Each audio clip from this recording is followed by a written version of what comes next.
Picture a blind poet, somewhere on the coast of Asia Minor, around 750 BC. He opens his mouth and out comes a world that, by his own time, had been dead and buried for 4 centuries. Bronze armour that nobody wears anymore.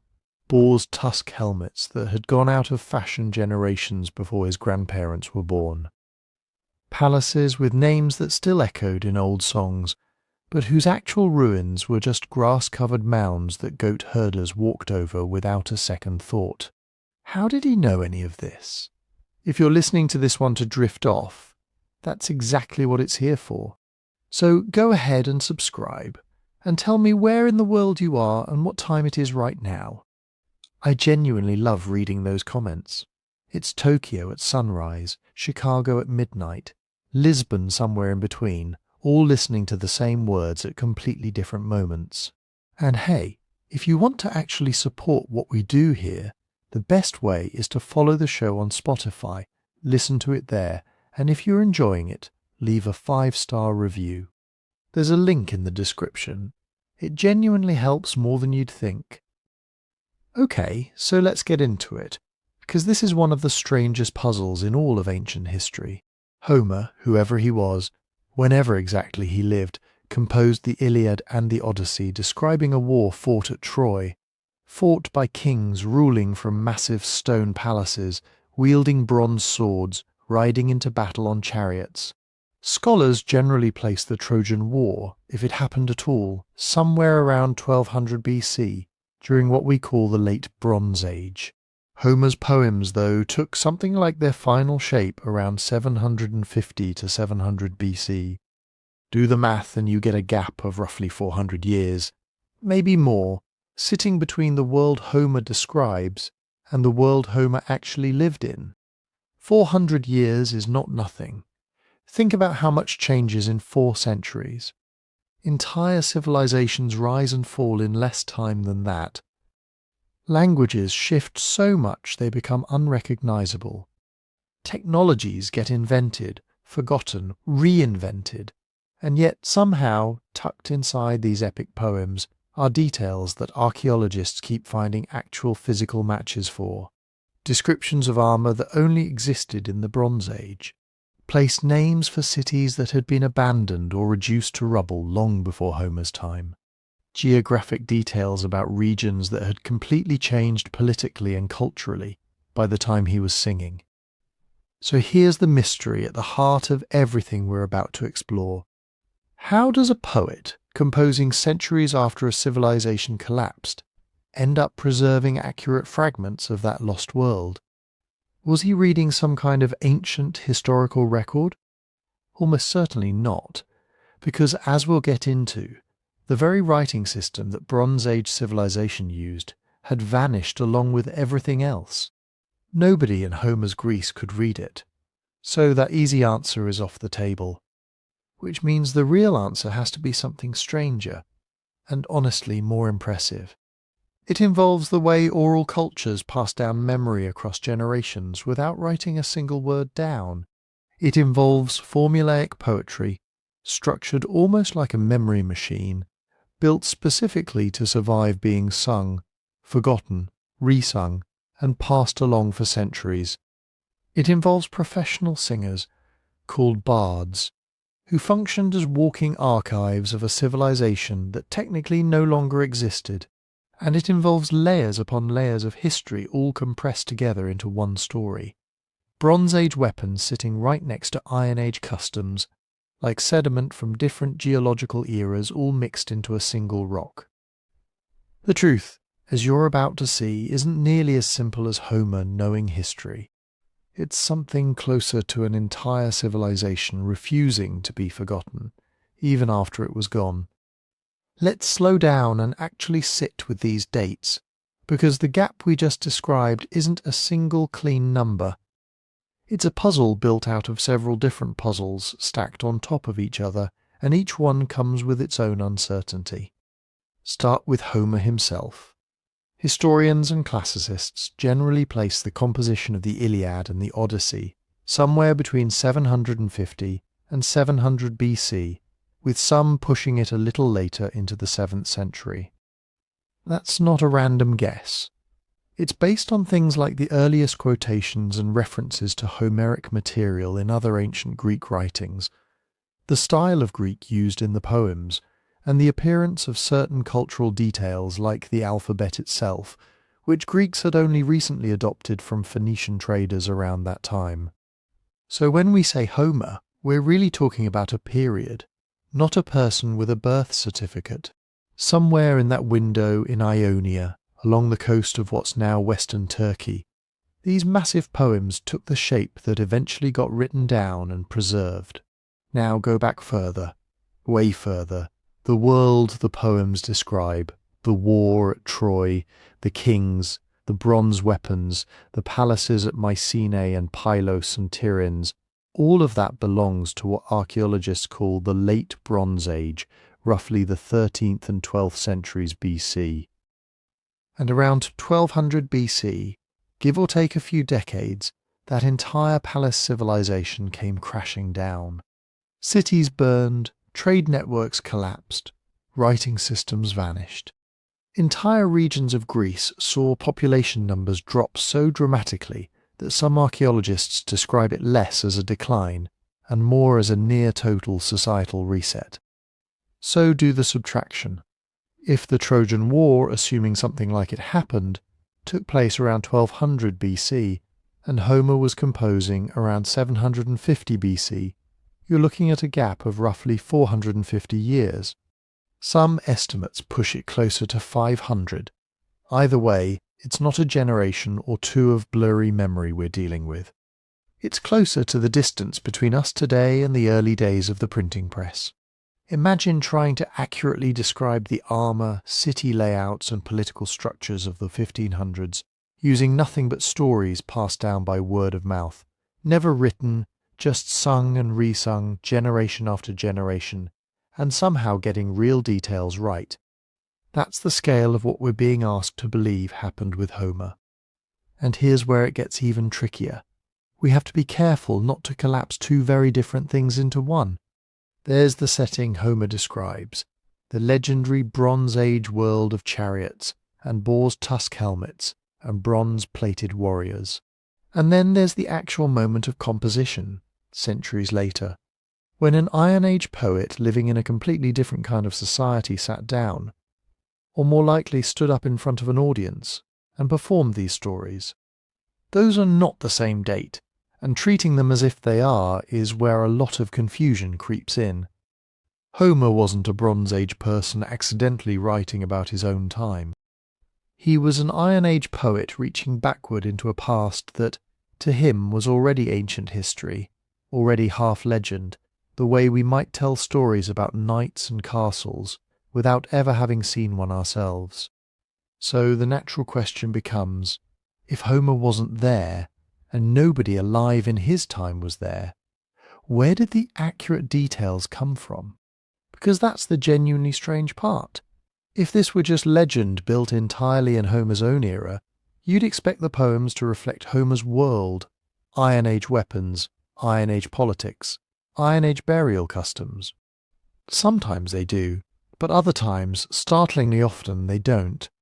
Instead, they reflect a lost world that had already crumbled centuries before Homer's birth. This is where scholars started noticing something odd. The Iliad and the Odyssey don't read like a single consistent snapshot of one time period. They read more like sediment. Bronze weapons show up next to iron ones. Ancient burial customs sit beside practices that clearly belong to Homer's own era.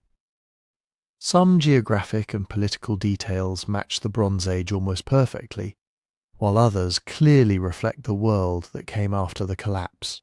It's as if multiple layers of history got folded together into a single narrative, each layer surviving in fragments, passed down through however many generations separated the fall of the palaces from the rise of Homeric poetry.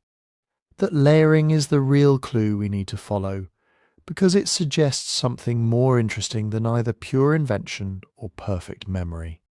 It suggests survival, patchy, imperfect, occasionally brilliant survival of fragments from a civilization that technically no longer existed by the time anyone was singing about it. And to understand how fragments like that could possibly make it across 4 centuries of silence, we need to go back and actually meet the world Homer was singing about, the real Mycenaean Greece, the palaces, the kings, and the collapse that supposedly erased it all.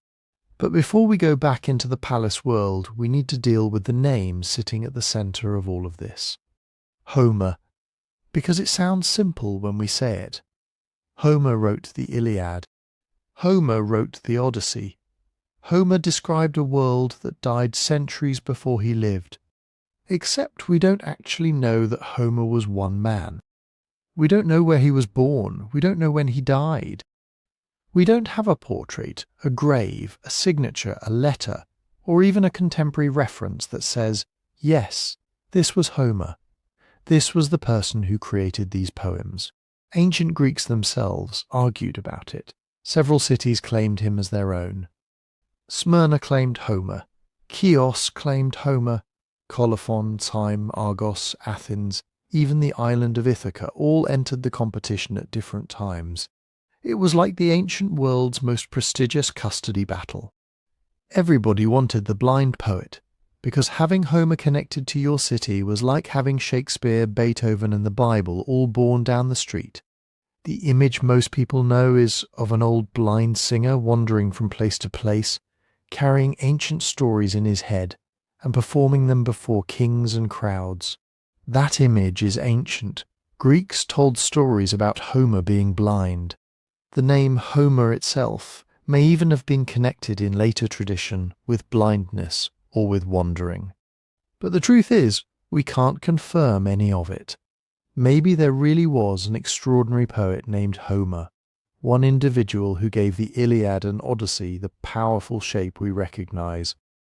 Maybe he was a master performer whose versions became so influential that later generations attached every famous Trojan War poem to his name.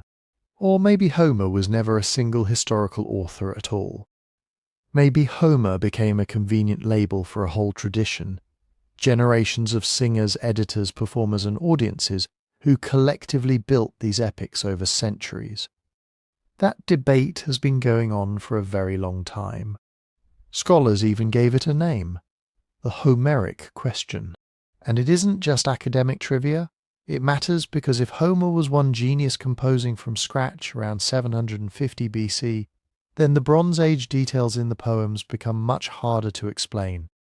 But if the poems emerged from a long chain of oral performance, then Homer may be less like an inventor and more like the final great inheritor of something ancient. Think of a folk song that has been sung for 400 years. Nobody remembers the first person who made it. Different villages know different verses. One singer changes the ending, another preserves an old phrase nobody fully understands anymore. Over time, the song becomes bigger than any one person. Then, one day, a brilliant musician performs a version so powerful that it becomes the version everyone remembers. That musician didn't create the whole song, but without them, the song might never have survived in that form. Homer may have been that kind of figure. The strongest ancient tradition places him in Ionia, the Greek-speaking region along the western coast of Anatolia, in what is now Turkey. This wasn't some remote cultural backwater. In the 8th century BC, Ionia was one of the most connected parts of the Greek world. It faced the Aegean Islands. It sat across the sea from the ruins and living settlements of western Anatolia. It had contact with traders, migrants, craftsmen, sailors and storytellers moving between Greece, Cyprus, the Levant, and Asia Minor. And that location makes sense for the poems. The Iliad is set at Troy, on the northwestern coast of Anatolia, not far from the Dardanelles. For an Ionian singer, Troy was not an abstract place at the edge of imagination. It was part of the wider eastern Aegean world. The coastlines, islands, currents, and place names in the poems would have belonged to a geographic landscape people still knew. The war itself, if it preserved memories of a real Bronze Age conflict, had taken place in a region that remained central to Greek experience long after the Mycenaean palaces fell. But Ionia doesn't solve everything. The language of Homer is strange. It is mainly an Ionic form of Greek, which fits the traditional location. But it also contains Aeolic features, older forms, unusual grammatical patterns, and words that seem preserved because they worked in the poetry, not because anyone still used them in ordinary conversation. It is a language built for epic. Take phrases like rosy-fingered dawn, swift-footed Achilles, or wine-dark sea. These aren't just decorative habits. They are formulas, ready-made units, shaped to fit the poem's rhythm. A singer could use them while composing aloud, in real time, before a live audience. Swift-footed Achilles fills a particular space in the line. So does Hector of the Shining Helmet. So does grey-eyed Athena. The poet didn't have to stop and search for every word from nothing. He had an enormous inherited system of phrases, scenes, and story patterns. A feast, a departure, a ship launching, a hero putting on armour, a stranger arriving at a palace, a father grieving for a son. These were not invented fresh every time. They were traditional building blocks, carried by generations of singers. This is why most scholars no longer imagine Homer sitting silently at a desk, writing the Iliad exactly as we read it today. The earliest Greek alphabet was only beginning to spread in the late 8th century BC. Writing existed, but a poem of more than 15,000 lines was not the normal kind of thing people casually wrote down and circulated. The Iliad and Odyssey were born in performance. They were heard before they were read. They were shaped by memory, rhythm, audience expectation, and the demands of telling a story across hours, perhaps days. That doesn't mean no single poet mattered. Quite the opposite. The Iliad has an astonishing unity of vision. It is not simply the story of the Trojan War, it focuses tightly on the rage of Achilles during a brief period near the war's end. The Odyssey, meanwhile, takes a different inherited story, the return of Odysseus, and turns it into something equally complex, a poem about homecoming, identity, loyalty, temptation, and survival after war. Those achievements suggest extraordinary artistic control. So a reasonable middle ground is this. There may well have been a Homer, or at least one towering poet behind each epic. But that poet worked inside a tradition already ancient, using material he did not invent, and probably could not have invented alone. Now, when did these poems actually take the shape we know? Most scholars put the Iliad's main composition somewhere around 750 to 700 BC, perhaps closer to the middle or later part of that range. The Odyssey is often placed a little later, possibly in the late 8th or early 7th century BC. These are not exact dates. Nobody can point to a year and say, this is when Achilles first argued with Agamemnon. But the broad period is supported by the poem's language, their social world, their contacts with the Near East, and the fact that Greek communities were beginning to use alphabetic writing. And here is the crucial distinction. A poem can take its final shape in 725 BC, while containing material much older than 725 BC. That is the entire mystery in one sentence. The fixed form of the Iliad belongs to the archaic Greek world. Its audiences knew iron. They cremated their dead in ways that often resemble later Greek practice. Their political world was no longer one of centralized palace kingdoms run by scribes and bureaucrats. It was a world of local elites, competing communities, expanding trade, overseas colonies and public performance. But buried inside that archaic framework are things that appear older. Names, places, weapons, social titles, memories of powerful kings ruling from palace centres, details that sometimes line up uncomfortably well with the Mycenaean world that vanished around 1200 BC. Not everything in Homer is Bronze Age. Far from it. The poems are mixed, They are a collage made from different centuries. A late Bronze Age memory here, an Iron Age custom there. A poetic phrase so old that even the singer may not have understood where it came from. This isn't a documentary record. It is not a time machine with perfect footage of 1200 BC. It is more like a river carrying debris from upstream. By the time the water reaches us, new branches have joined it. Old material has been worn down. Some things have disappeared completely, but now and then something survives that could only have come from far back in the mountains. So when we ask, how did Homer know, we shouldn't imagine one man somehow possessing forbidden knowledge of a civilization dead for 400 years. The better question is more complicated, and much more interesting. What kind of culture can preserve information without writing? What happens when professional singers repeat the same heroic stories for generations? How much changes? What remains because it is useful, memorable, or sacred? And what survives simply because nobody dares remove it? To answer that, we have to enter the world those stories kept reaching toward, Mycenaean Greece, the palace civilization whose ruins would later become the setting for legends. And this is where the story becomes almost eerie, because for centuries Mycenaean Greece was not history. It was myth.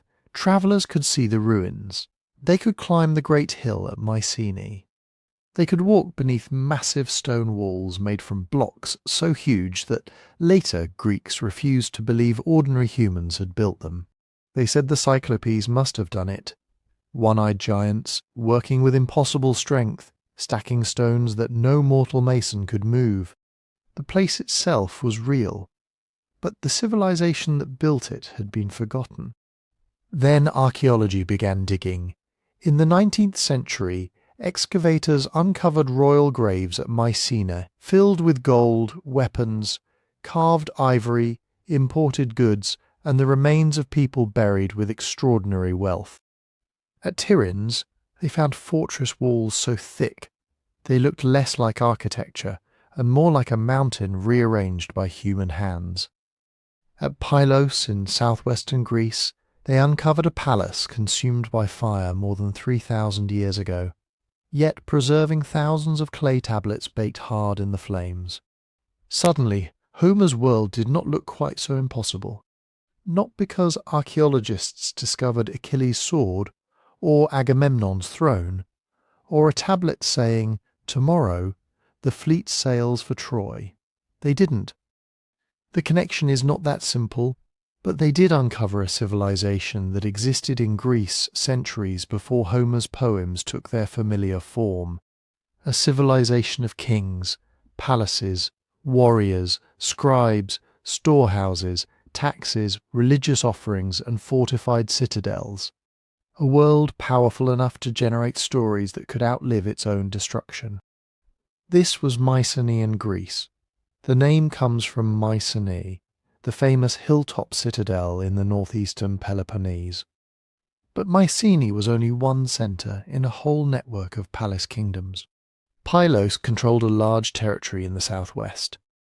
Tiryns stood nearby in the Argolid, protected by enormous walls and strategically placed near the sea. Thebes dominated a rich region of central Greece. Other important centres existed at places like Orchomenos, Iolkos, and probably Athens. Each kingdom had its own local ruler, its own administrative system, its own aristocracy, and its own interests. They were Greek-speaking societies, but they were not one unified nation called Greece. That idea came much later. Think less like a modern country and more like a collection of powerful regional courts. Each palace was a centre of authority, wealth, ritual and control. A king ruled from the top. Below him came officials, military leaders, religious personnel, craftsmen, farmers, shepherds, and labourers. The palace did not necessarily control every detail of every person's life, but it reached much further than the world of Homer's later audiences probably remembered.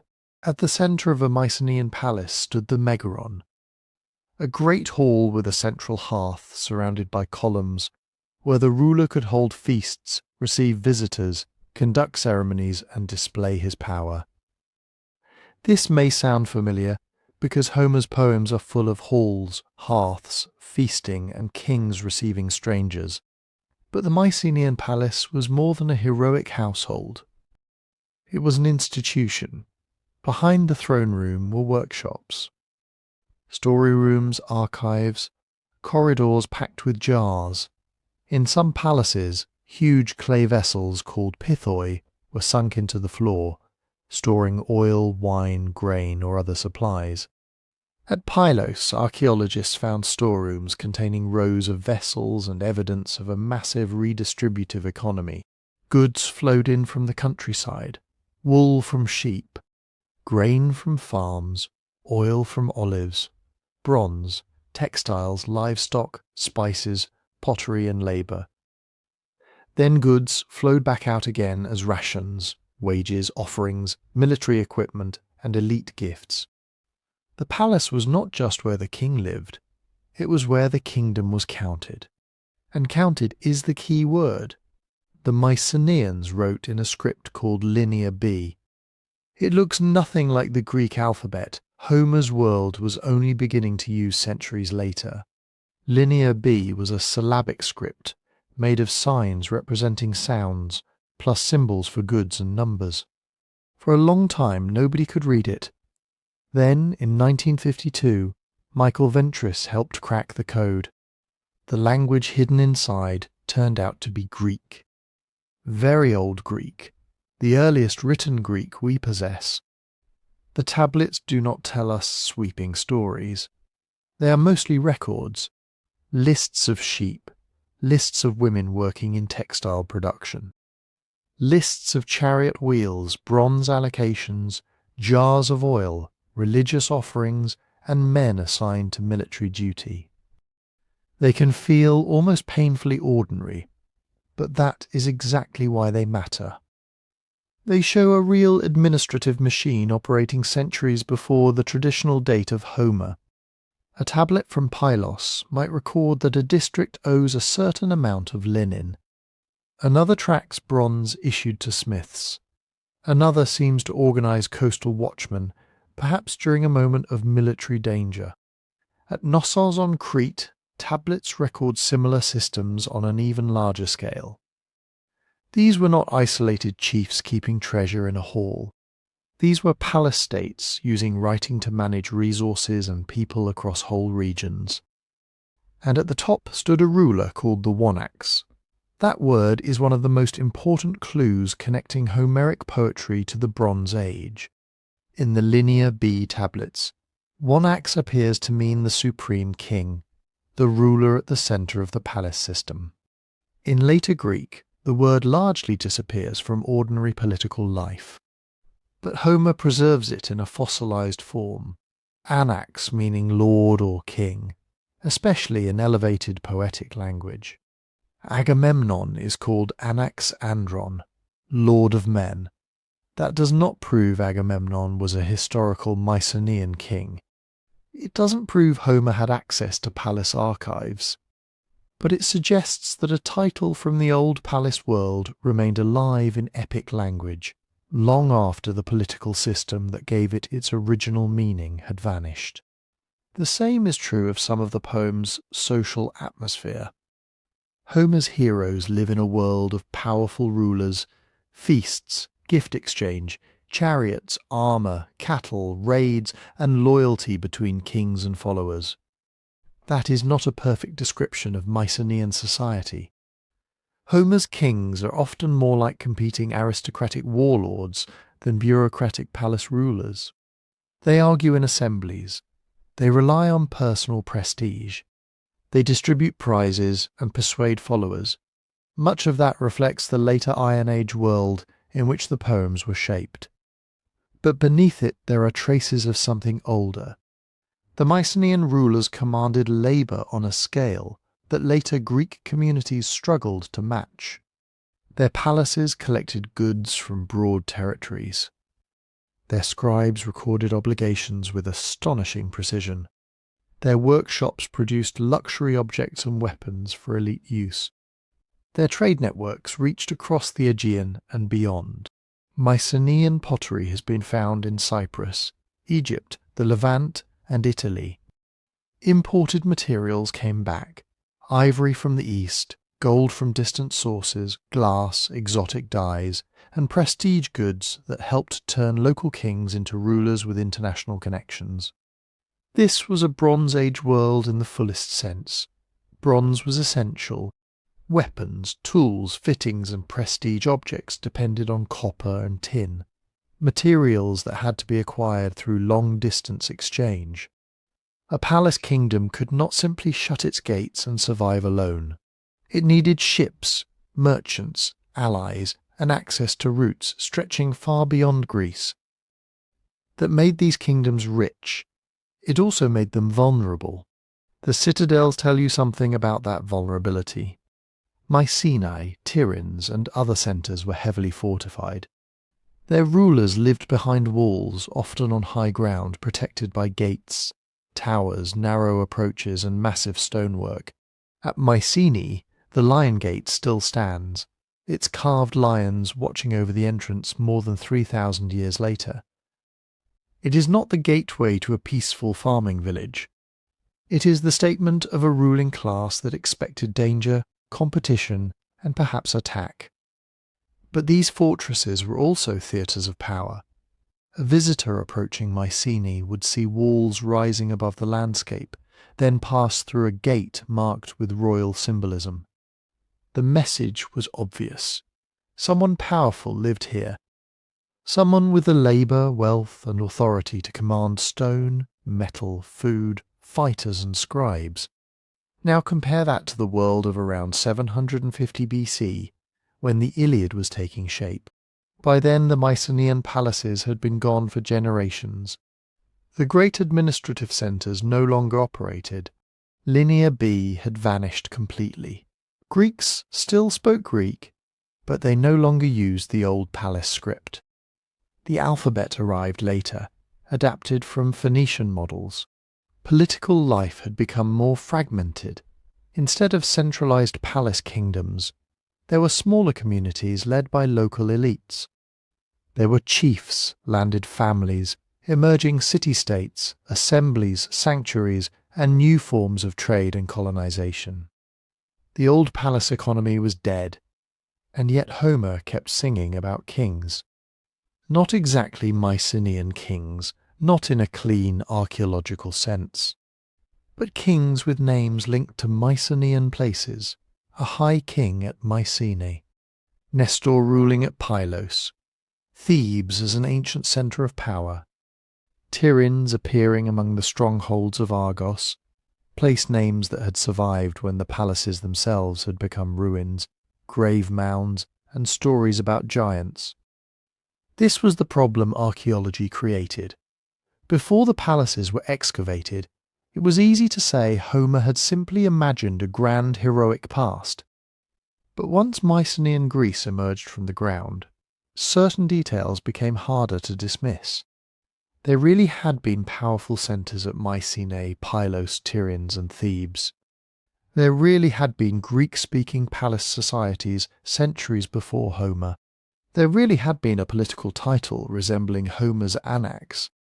There really had been a world of elite warfare, long-distance exchange, and rulers whose wealth depended on complex institutions. The poems were still not historical records. They remained poetry, shaped by centuries of retelling. But archaeology showed that the distant past Homer seemed to reach toward was not pure fantasy. Somewhere behind the songs stood a real civilization. A civilization of palace halls and clay tablets, of feasts above storerooms full of oil and grain, of fortified gates, royal tombs, and kings whose scribes counted sheep while their warriors prepared for war. And then, around 1200 BC, that entire system began to break apart. At first, it may not have looked like the end of a civilization. A palace burns. That happened before a ruler dies. A rival takes power. A harvest fails. Raiders appear on the coast.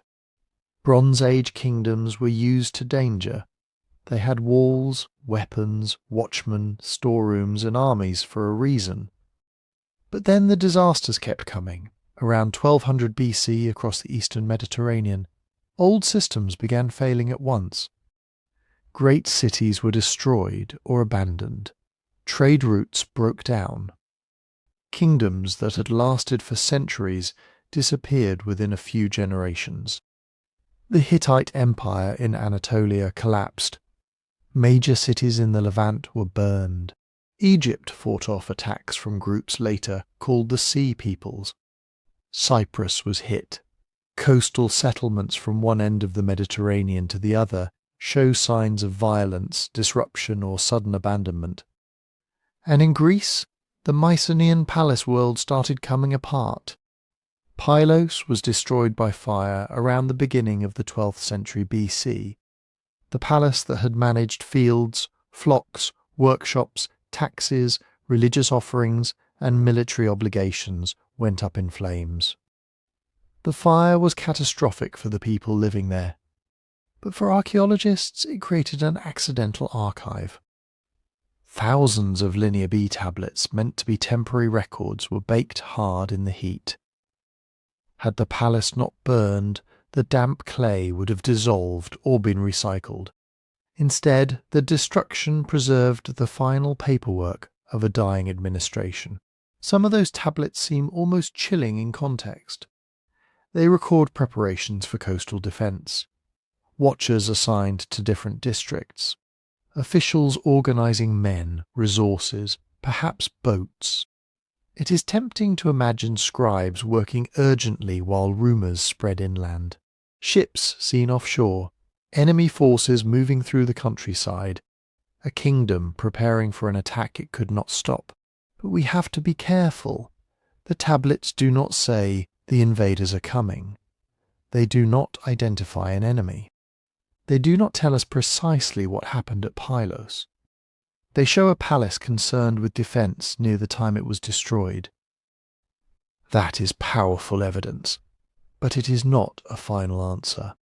At Mycenae and Tiryns, there were destructions, rebuilding phases, and new fortifications.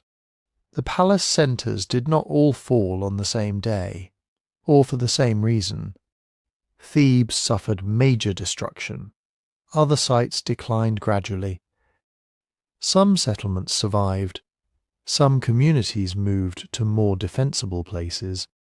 Some regions may even have absorbed refugees fleeing the collapse elsewhere. This was not one clean event, like a single empire defeated in a single battle.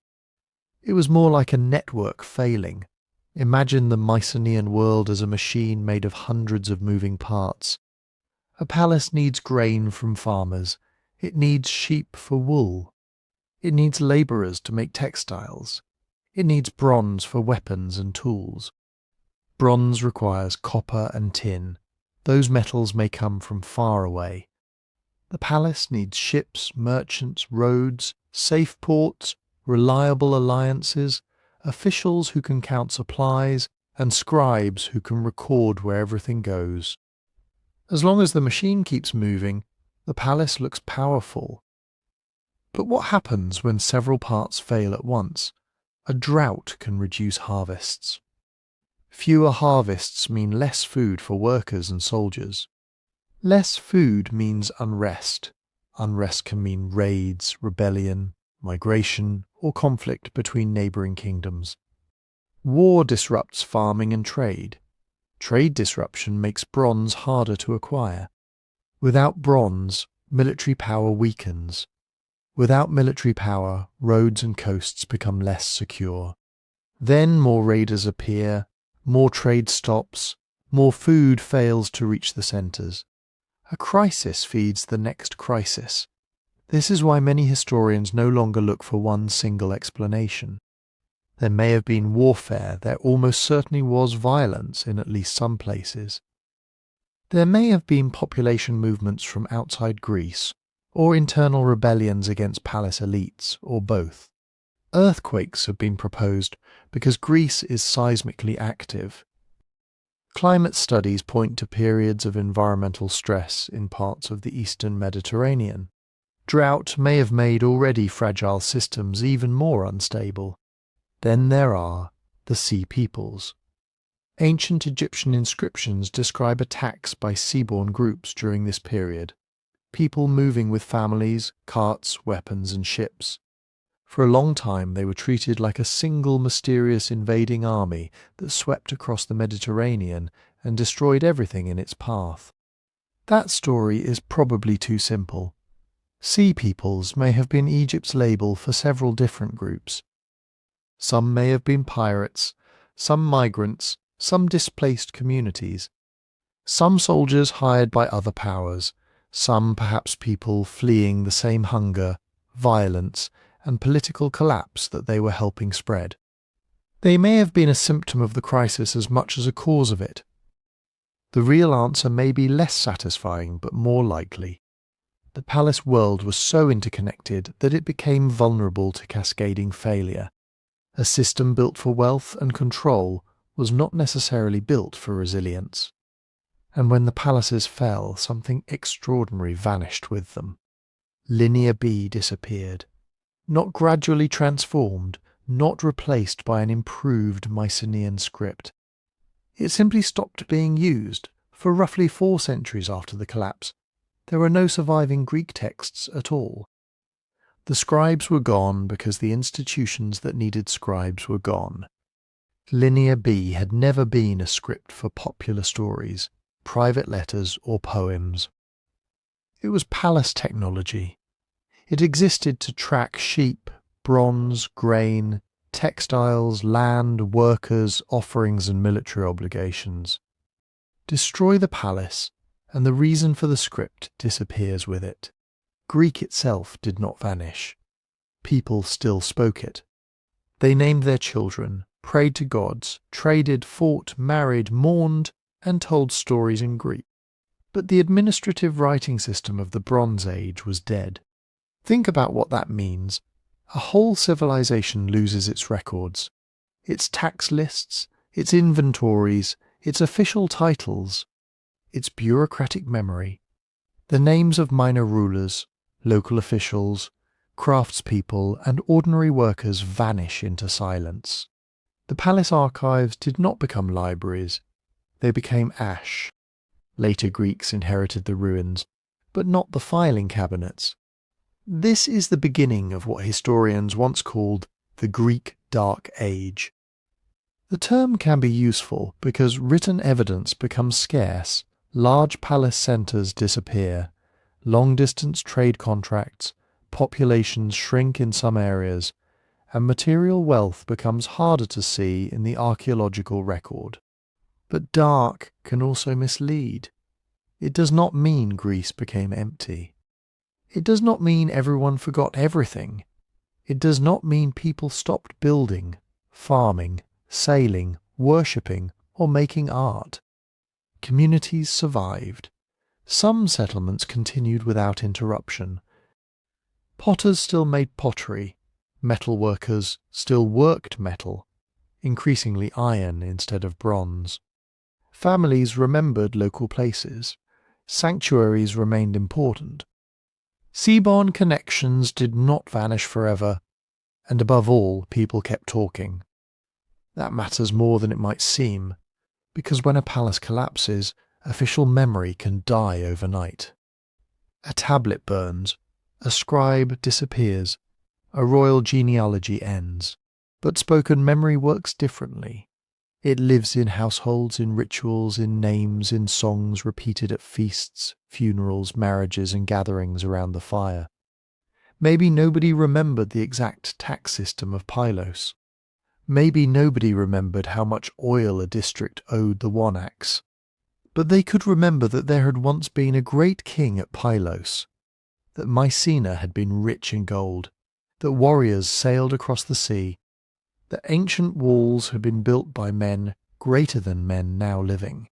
The palace world died, but its echo did not, and if the palace world remembered anything, it remembered Troy. Not necessarily Troy exactly as Homer tells it, not a 10-year siege, not Achilles dragging Hector behind his chariot, not a wooden horse rolled through the gates while the Trojans slept, but perhaps the memory of a real city, a real war, a real catastrophe at the edge of the Greek world. For centuries, scholars argued about whether Troy was nothing more than a poem. Then archaeology found a city. The place is called Hisarlik, a low mound in northwestern Turkey, not far from the Dardanelles, the narrow waterway connecting the Aegean Sea to the Black Sea. Today it can look almost disappointingly small, a hill of earth, broken stone, old walls, trenches cut by generations of excavators. But ancient cities often look like hills because people keep rebuilding on the same ground. A house collapses. New walls rise over the old ones. A city is burned. Survivors return, level the rubble, and build again. Over hundreds or thousands of years, these layers pile up. The dead city becomes the foundation of the living one. Then that city dies too. Eventually, you get a mound like Hisarlik, a kind of archaeological layer cake made of human lives. And inside that mound, archaeologists found not one Troy, but many. The first major excavator, Heinrich Schliemann, arrived in the 19th century, convinced that Homer's Troy had to be there. He was dramatic, reckless, and often destructive. In his rush to reach what he thought was the city of Priam, he cut enormous trenches through the mound, damaging layers that later archaeologists would have desperately wanted to study. But on the central question, he may have been standing in the right place. Hisarlik was occupied again and again from the early Bronze Age into Roman times. Archaeologists divide its settlements into numbered layers. Troy I, Troy III, Troy the Raid, and onward. Each one represents a different phase of occupation, sometimes separated by destruction, abandonment, rebuilding, or major changes in the character of the settlement. So, when someone asks, did archaeologists find Troy? The answer is yes. But it is more complicated than it sounds. They found a place that ancient Greeks and Romans identified as Troy. They found a city in exactly the region where Greek tradition placed it. They found a settlement that controlled, or at least overlooked, one of the most strategically important passages in the eastern Mediterranean. Any ship moving between the Aegean and the Black Sea had to pass nearby. That matters. The Black Sea region offered grain, timber, metals, fish, and trade opportunities. The Dardanelles were not just a picturesque stretch of water. They were a bottleneck. Control the routes around them, and you could influence trade, collect tribute, threaten shipping, build alliances, or make enemies very quickly. A fortified city at Hisarlik was not some isolated little town that nobody would fight over. It was sitting in a place where worlds met. The two layers most often connected with a possible Trojan War are called Troy VI and Troy VII. Troy VI flourished during much of the Late Bronze Age, roughly between 1700 and 1250 BC. It was a substantial and impressive settlement. Its citadel had massive stone walls, carefully built and sloping outward, with towers and gateways designed to make attackers' lives difficult. These are the kinds of walls later Greeks could look at and think, yes, these must be the walls of legendary Troy. Outside the citadel, later excavations found evidence for a much larger, lower town. That discovery changed the picture. For a long time, Troy seemed too small to fit the importance Homer gave it. But if there was a populated lower settlement beyond the fortress walls, then Troy VI may have been a significant regional centre, perhaps home to several thousand people. Not an empire like Egypt, not a city on the scale of later Athens, but large enough, wealthy enough, and strategically placed enough to matter. Then Troy VI was destroyed. For a while that seemed like the answer. Here was a powerful Bronze Age city, with impressive fortifications ending in disaster. Could this be Homer's Troy? Maybe, but the evidence creates a problem. The destruction of Troy VI around 1300 BC or shortly after looks in many ways more like an earthquake than a conquest. The walls show damage, buildings collapsed, but there is not strong, clear evidence for a large attacking army. No obvious battlefield layer packed with weapons. No unmistakable signs that the city was stormed and burned by invaders. And in a region as tectonically active as northwestern Anatolia, earthquakes were not rare events. Then came Troy Thesepwanthe. The settlement known as Troy Thesepwanthe was built directly over the ruins of Troy Thesepwanthe. It used many of the old defences, but life inside seems to have changed. Houses were altered.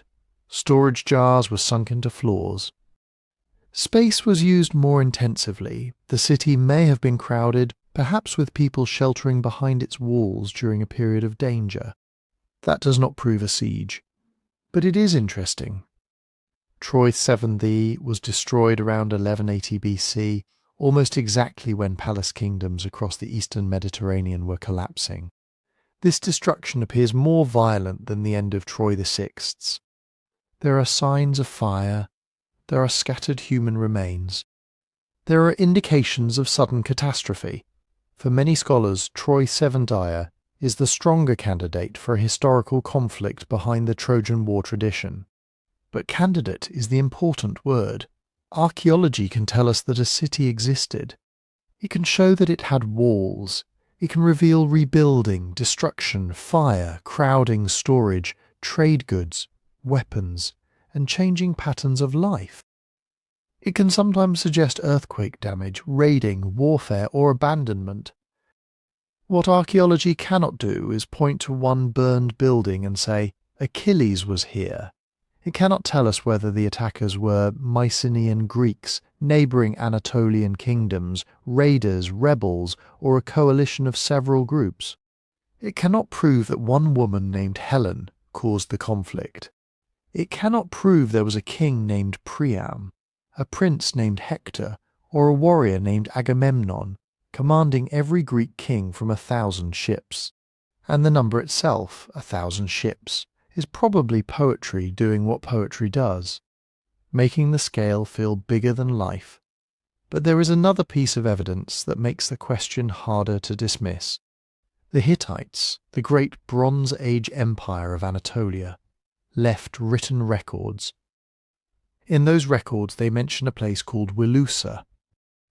Many scholars think Wilusa is related to the Greek name Ilios, another name for Troy. They also mention a western Anatolian land called Achiawa, which many scholars connect with the Achaeans, Homer's word for the Greeks.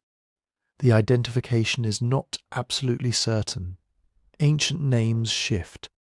Languages reshape words. Documents can be frustratingly vague. But if Wilusa was Troy, then the Hittite texts show something remarkable. Troy was not merely a later Greek invention. A place in that region was involved in real, late Bronze Age diplomacy, political tension, disputed loyalties and conflict between Anatolian rulers and powers from across the sea. In other words, the world had the ingredients for a Trojan War, a strategic city, rival kingdoms, Mycenaean rulers capable of overseas expeditions, Hittite diplomacy, coastal raiding, broken alliances, local rebellions, trade routes worth fighting over, and by around 1200 BC, a whole eastern Mediterranean system coming apart under stress. Maybe there was one major expedition against Troy. Maybe there were several smaller conflicts over generations, later fused into a single giant war. Maybe Mycenaean warriors did attack a city at Hissarlik. Maybe they fought beside or against Anatolian allies. Maybe the city fell during the wider collapse, and later singers gave the disaster Greek heroes, divine quarrels, and a face everyone could remember. Because that is what oral tradition does. It does not preserve the past like a photograph. It preserves it like a fire passed from hand to hand. Each singer keeps something alive, but each one also changes it. A local raid becomes a campaign. A disputed marriage becomes the cause of a war. Several kings become one royal family. A destruction lair becomes the night the horse entered the city. Real names survive but get attached to new stories. Old weapons, old walls, old places, old grudges, all become part of a tale large enough to carry across centuries. So, was there really a Trojan War? Probably not exactly the one Homer gives us, but it would be equally misleading to say there was nothing behind it. Hyssalic was real. Bronze Age Troy was real. The political tensions of the region were real. Destruction came to the city more than once. Mycenaean Greeks were active across the Aegean. And somewhere inside that turbulent world there may have been a conflict powerful enough to survive after the people who fought it were gone. The question is no longer whether Homer invented Troy from nothing. The deeper question is how a memory of Bronze Age conflict could cross 400 years of silence, lose its written records, and still arrive in Homer's poems carrying fragments of a world that had vanished. The answer may be simpler than it first appears. The stories were never locked inside books. They were carried by people. When the Mycenaean palaces collapsed, the scribes disappeared with them. Linear B vanished from Greece. The administrative system that had recorded deliveries of wool, jars of oil, bronze tools, livestock workers' offerings and taxes was gone. But a palace archive is not the same thing as a people's memory. You do not need to read to remember a great war. You do not need a library to remember the name of a famous king, the fall of a city, the voyage home that went horribly wrong. Families remember ancestors. Communities remember disasters. Nations remember victories and humiliations long after the documents are ash. And in the Greek world there was a special kind of memory keeper. The singer. Later Greeks called such performers oidoi, singers or bards. They were not simply entertainers in the modern sense. They were historians, storytellers, praise poets, genealogists and custodians of a shared past. At a feast, a funeral, a religious festival, or in the hall of a local ruler, a skilled singer could make dead heroes live again. He could tell of Troy. He could tell of the return from Troy. He could tell of the anger of Achilles, the cleverness of Odysseus, the fate of Agamemnon, the grief of Priam, the ships, the storms, the gods, the battles, the old houses that ruled old lands. And then his student could learn those stories, not by memorizing one fixed text, word for word, like a student learning lines from a printed book. There was no printed book. In many cases there may have been no written version at all. Oral epic works differently. Think of it less like reciting a script and more like performing jazz from a tradition everyone knows. The musician does not invent the whole song from nothing. He knows the melody, the structure, the familiar phrases, the places where the story must go. But each performance is alive. It changes with the audience, the occasion, the singer's skill, and the time available. An oral poet does not carry a poem in his head exactly as we carry a book on a shelf. He carries a vast system. He knows traditional characters. Achilles is the greatest fighter. Odysseus is the master of strategy. Nestor is the old wise counselor. Helen is the woman whose beauty became catastrophe. Agamemnon is the high king, powerful but flawed. Troy is the rich city across the sea, defended by brave men and doomed by forces larger than itself. He knows traditional scenes too. A hero puts on armour. A king calls an assembly. A stranger arrives at a palace and must be welcomed. Warriors exchange boasts before combat. A father mourns a son. A ship launches. A sacrifice is offered. A warrior falls and his armour is stripped from his body. A guest is given food before anyone even asks his name. These scenes could be performed again and again in different stories by different singers across generations. The wording might change, the core could remain. That is how a tradition can survive a collapse. Not perfectly, not untouched, but alive. Imagine a singer in the years after the palace world fell. Maybe he no longer knew what Linear B was. Maybe he had never seen a palace archive and could not have read one if he had. But he knew there had once been great kings. He knew that their halls had been rich with bronze and gold. He knew of an expedition across the sea. He knew of a city called Troy or Wilusa, or some older name reshaped by Greek mouths over centuries. He sang what had been passed down. Then his son or apprentice learned the story. Perhaps the next singer lived in a smaller, poorer world. The huge palaces were ruins now. International trade had shrunk. Old titles no longer made sense. So details changed.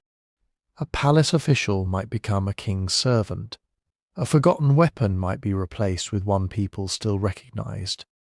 A distant political conflict might become a personal feud between heroes. But the story survived because it mattered, and some stories matter more after a disaster. When a civilization collapses, people want to know who they were before the darkness. They want ancestors larger than life. They want lost cities, great voyages, noble families, victories, betrayals, and explanations for why the world is broken now. The Trojan tradition may have offered all of that. It linked scattered Greek-speaking communities to a shared heroic past. Even if they no longer belonged to one kingdom, they could imagine that their ancestors had once crossed the sea together. Even if local rulers were small and their settlements modest, they could claim descent from men who had fought beneath the walls of the greatest city in the east. That does not mean every element in the Iliad was preserved from the Bronze Age. Far from it. Oral tradition is not a time capsule. It can preserve real names, places, customs, and memories of genuine events. But it also condenses centuries. It combines different wars. It promotes minor figures into heroes. It adds gods, speeches, impossible deeds, and dramatic scenes too perfect to be historical. It remembers the shape of a past, not always its exact measurements. Still, oral transmission is the leading explanation for the 400-year problem because it fits what we know about human societies.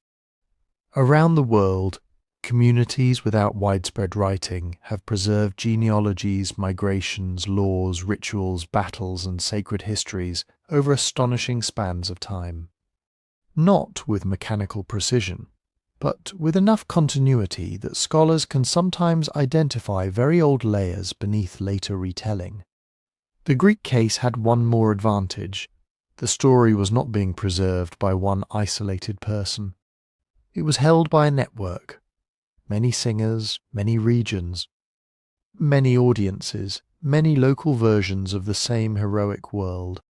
If one community forgot a name, another might preserve it.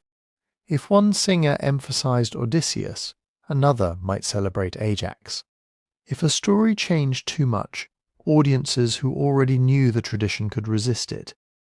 The singer had freedom, but he also had rules. He had to sound traditional. He had to make the heroes recognizable. He had to deliver the scenes listeners expected. He had to keep the old fire burning, even as he fed it new wood. And over 4 centuries that fire kept passing from hand to hand. By the time Homer emerged, whether he was one extraordinary poet or the name later attached to a long tradition, he was not staring into a blank past. He was inheriting ruins made of words, fragments of Bronze Age memory, names that had outlived the palaces, stories of a city across the sea. Old social patterns no longer fully understood, heroic traditions shaped and reshaped by generations of singers who had kept telling the Greeks where they came from. But preserving a story is one thing. Preserving it well enough to retain traces of a civilization that had vanished is something else entirely. And that is where Homer's most powerful tool comes in. That tool was formulaic poetry. It sounds technical, almost mechanical, but it was one of the most powerful memory systems ever created. Take one of Homer's most famous phrases, swift-footed Achilles. Achilles is not always running when the phrase appears. Sometimes he is sitting, sometimes he is speaking. Sometimes he is furious in his tent, refusing to fight. Yet the phrase returns again and again, or take rosy-fingered dawn. Dawn does not literally have fingers. Wine dark sea. The sea is not necessarily the colour of wine. Grey-eyed Athena. Resourceful Odysseus. Hector of the shining helmet. Agamemnon, lord of men. To a modern reader, repetition can feel strange. Why keep saying the same thing? Why not describe Achilles differently every time? Because Homeric poetry was not originally designed to be read silently from a page. It was designed to be sung or chanted aloud in real time before an audience. And a phrase like swift-footed Achilles was not just decoration. It was a tool. The Iliad and the Odyssey are composed in dactylic hexameter, a rolling rhythmic pattern built from 6 units of sound. In English translation, that structure is hard to hear. But in Greek, it gave the poet a framework. Every line had to fit. Every name had a different length. Every sentence had to move with the beat. Now imagine trying to tell a story thousands of lines long, without notes, without a manuscript, without stopping to plan the next sentence. You need more than a good memory. You need a system that helps you build each line as you go. That is what formulas did. A formula was a traditional phrase shaped to fit a particular place in the meter. If the singer needed a phrase at the end of a line, and Achilles was the subject, swift-footed Achilles could fit. If Odysseus was needed, there were phrases for Odysseus. If the singer needed to mention the sea, dawn, a god, a king, an army, a spear, a ship, there were established word groups ready to use. Think of them like pieces in an enormous verbal toolkit. Not a cheat sheet, not mindless copying, more like a master musician knowing thousands of chords, riffs and melodies so well that he can create a performance in the moment without losing the rhythm. The formula gave him time to think. While his mouth spoke the familiar phrase, his mind could be preparing the next line. While he said grey-eyed Athena, he could decide whether the goddess would advise a hero, disguise herself, or change the outcome of a battle. While he described rosy-fingered dawn, he could move the story from one day of fighting to the next. The repetition kept the poetry moving, and it did something else. It made the world of the poem feel ancient, stable, and larger than any individual singer. Achilles was not merely Achilles, he was swift-footed Achilles, the famous warrior listeners had known all their lives. Odysseus was not just a man who happened to be clever in one story. He was much enduring, many-minded, resourceful Odysseus. Each repeated phrase carried a whole inherited reputation. But formulas were only part of the system. Oral poets also worked with recurring scenes. A feast, a sacrifice, a king receiving a stranger, a warrior putting on armour, a ship arriving at shore, a council meeting, a funeral, a duel, a hero preparing to leave home. These scenes appear so often in Homer because they were traditional building blocks. Scholars sometimes call them type scenes. A singer did not have to invent the entire sequence from nothing every time a guest came to a palace. First, the stranger is welcomed. Then he is seated. Food and drink are placed before him. Only after he has eaten does someone ask who he is and where he comes from. That may sound like simple hospitality, but in an oral tradition, It is also a narrative pattern. The singer knows the road, the audience knows the road. Both can feel when the story is taking a familiar turn. The same goes for sacrifice. The animals are prepared. The ritual portions are burned for the gods. The meat is roasted. The people feast, or arming, greaves first, then breastplate, then sword, then shield, then helmet, then spear. These repeated sequences were flexible. A skilled poet could shorten them, expand them, alter them, or use them to reveal character. A young warrior may put on armour with excitement. An older warrior may arm himself with grim experience. A king may host a feast generously. Another may turn hospitality into a display of power. The pattern remained, the performance changed, and this is where the 400-year problem becomes less impossible. Formulaic language can preserve words long after the world that created those words has changed. A phrase survives because it fits the rhythm, because audiences expect it, because generations of singers have learned it from their teachers. Over time, the original meaning may become blurry. A term may refer to an object no longer used. An old title may remain in the poetry even after the office itself has vanished.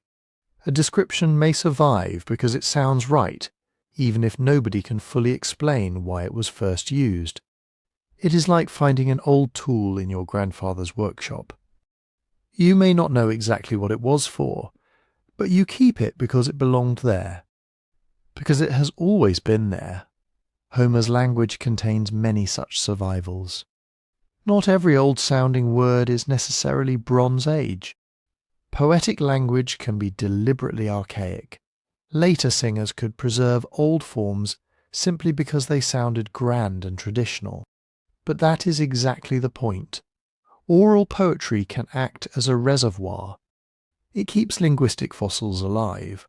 The 19th century scholar Milman Parry was among the first to recognize how systematic this was. He showed that Homer's repeated phrases were not signs of poor imagination. They were evidence of a highly developed oral technique. Then, in the 20th century, Parry and his student Albert Lord studied living oral singers in the Balkans, especially South Slavic guzlari, performers who sang long heroic tales with formulaic phrases and recurring story patterns. These singers were not reciting fixed texts from memory. They were composing in performance. They inherited traditional characters, episodes, phrases, rhythms, and themes. They could tell the same story differently on different nights. One performance might be short, another could stretch for hours. The words changed. The tradition remained recognizable. That did not prove Homer worked exactly like a Balkan singer. Greece in the 8th century BC was not 20th century Yugoslavia. No comparison can erase 1,000 differences of language, culture, religion, and time. But it demonstrated something crucial. Human beings really can preserve and perform enormous bodies of traditional narrative without books. And they can do it through systems of repetition that are not limitations, but strengths. So when Homer gives us swift-footed Achilles again, he is doing more than filling a line. He is using a technology, a memory technology built from rhythm, repetition, expectation, and inheritance.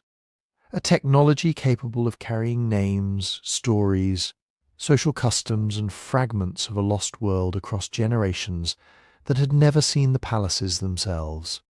But formulas do not exist by themselves. They have to be learned, practiced, tested before audiences, and passed from one voice to another. Which brings us to the people who carried this astonishing system in their heads, the singers behind the stories. Those singers had a name. In Greek they were called aoidoi, not poets in the modern sense, sitting alone at a desk, writing lines onto a page. Not historians checking archives, not priests guarding a single sacred text. They were professional performers, keepers of songs. Men whose job was to stand before an audience and make the past live again. The Homeric poems themselves give us glimpses of them. In the Odyssey, there is Phemius, the singer performing in Odysseus's household while the hero is gone. There is also Dimodocus, the blind bard at the court of the Phaeacians. Dimodocus sings of the Trojan War in front of Odysseus himself, without knowing that the scarred stranger listening in the hall is one of the men who fought there. And Odysseus weeps. That scene matters because it shows what heroic song could do. It was not background entertainment, it could reopen wounds. It could make absent people present. It could turn a room full of listeners into witnesses of events that had happened generations, perhaps centuries, before they were born. Now, we should be careful. Phemius and Dimodocus are characters in a poem. They are not documentary photographs of real singers in 8th century Greece, but they almost certainly reflect a real social role. Across the Greek world, there were performers who knew inherited songs about gods, heroes, voyages, battles, and famous families. They may have performed in the halls of wealthy households, where a local ruler wanted guests entertained, and his own status confirmed. They may have sung at feasts, weddings, funerals, and seasonal festivals. Sanctuaries, where communities gathered to honour a god, could also provide an audience far larger than one household could offer.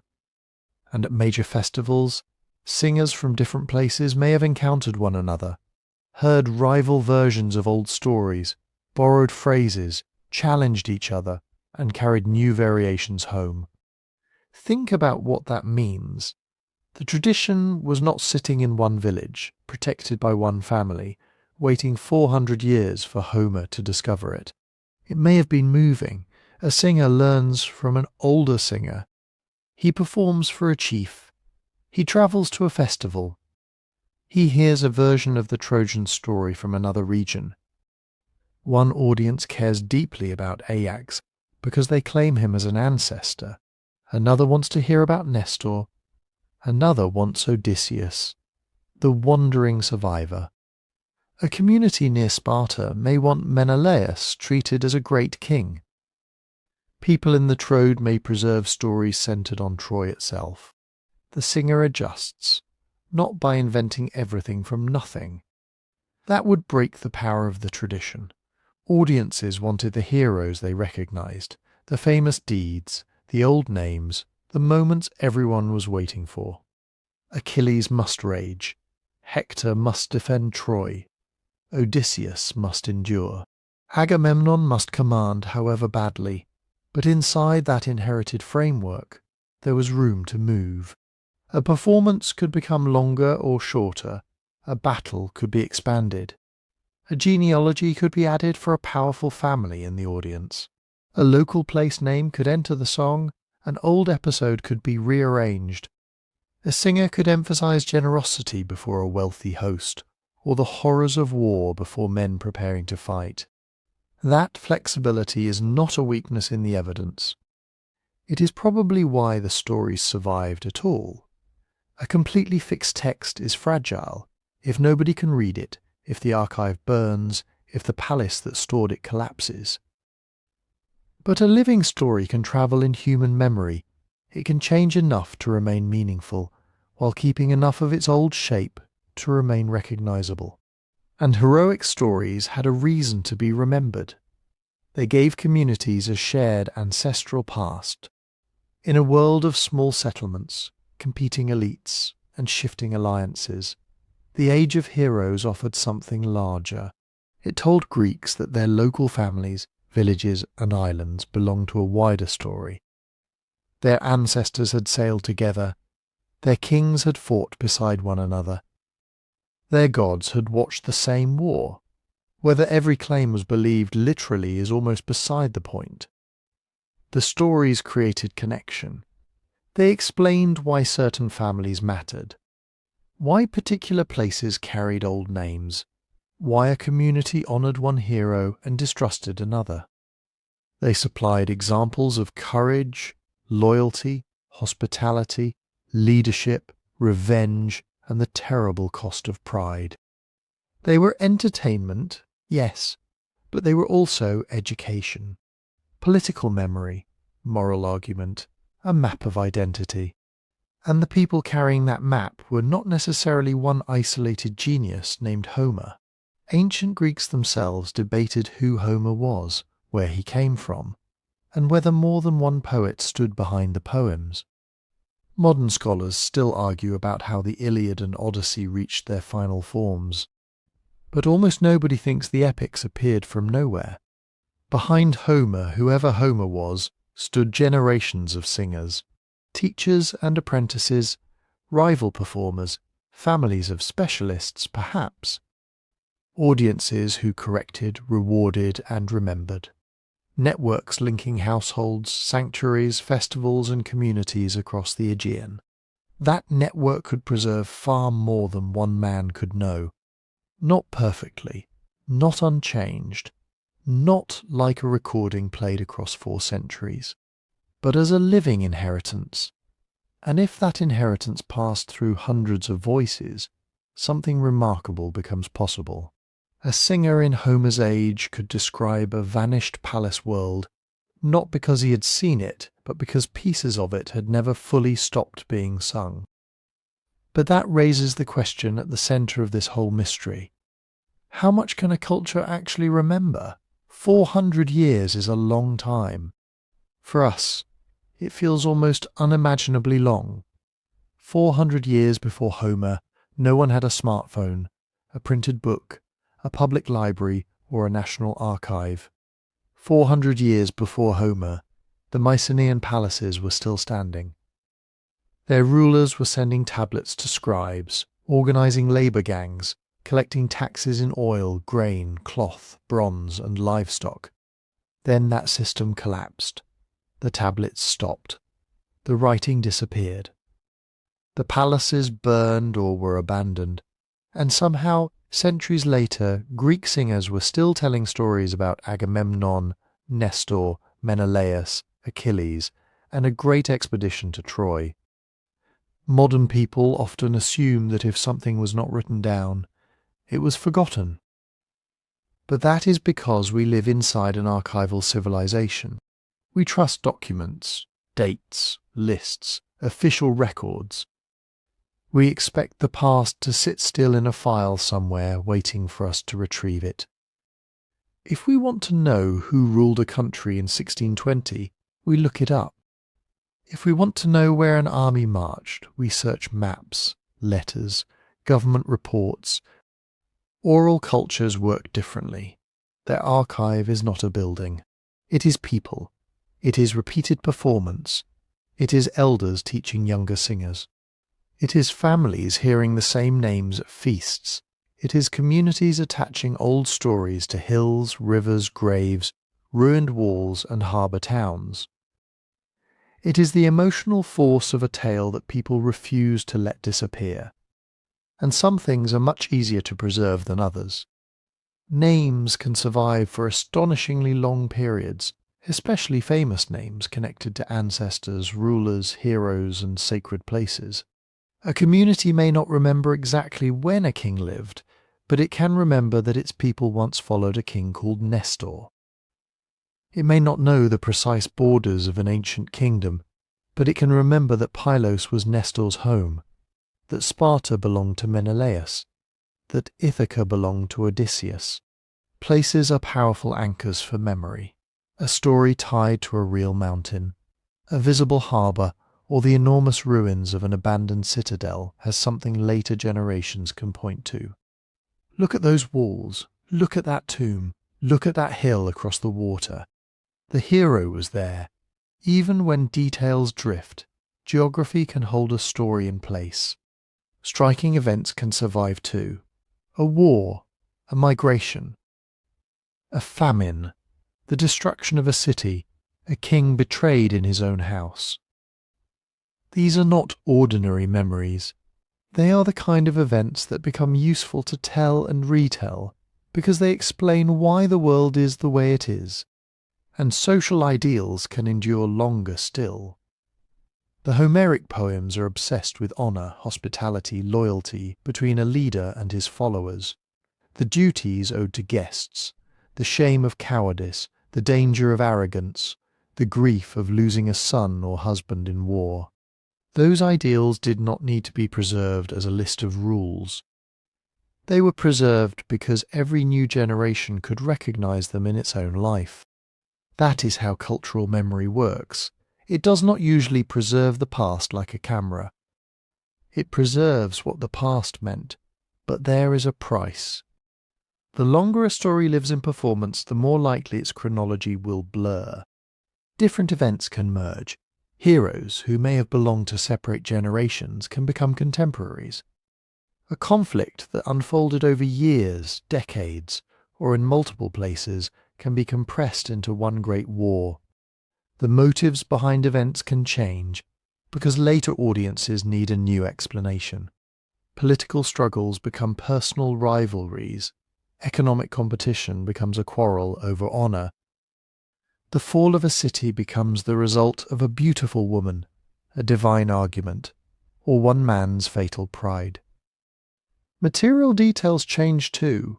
A singer describing a Bronze Age warrior does not necessarily know what a Bronze Age warrior wore, ate, sailed in, or fought with. He naturally fills gaps with objects from his own world. A king from the age of palaces may be imagined dining like an aristocrat of Homer's own time.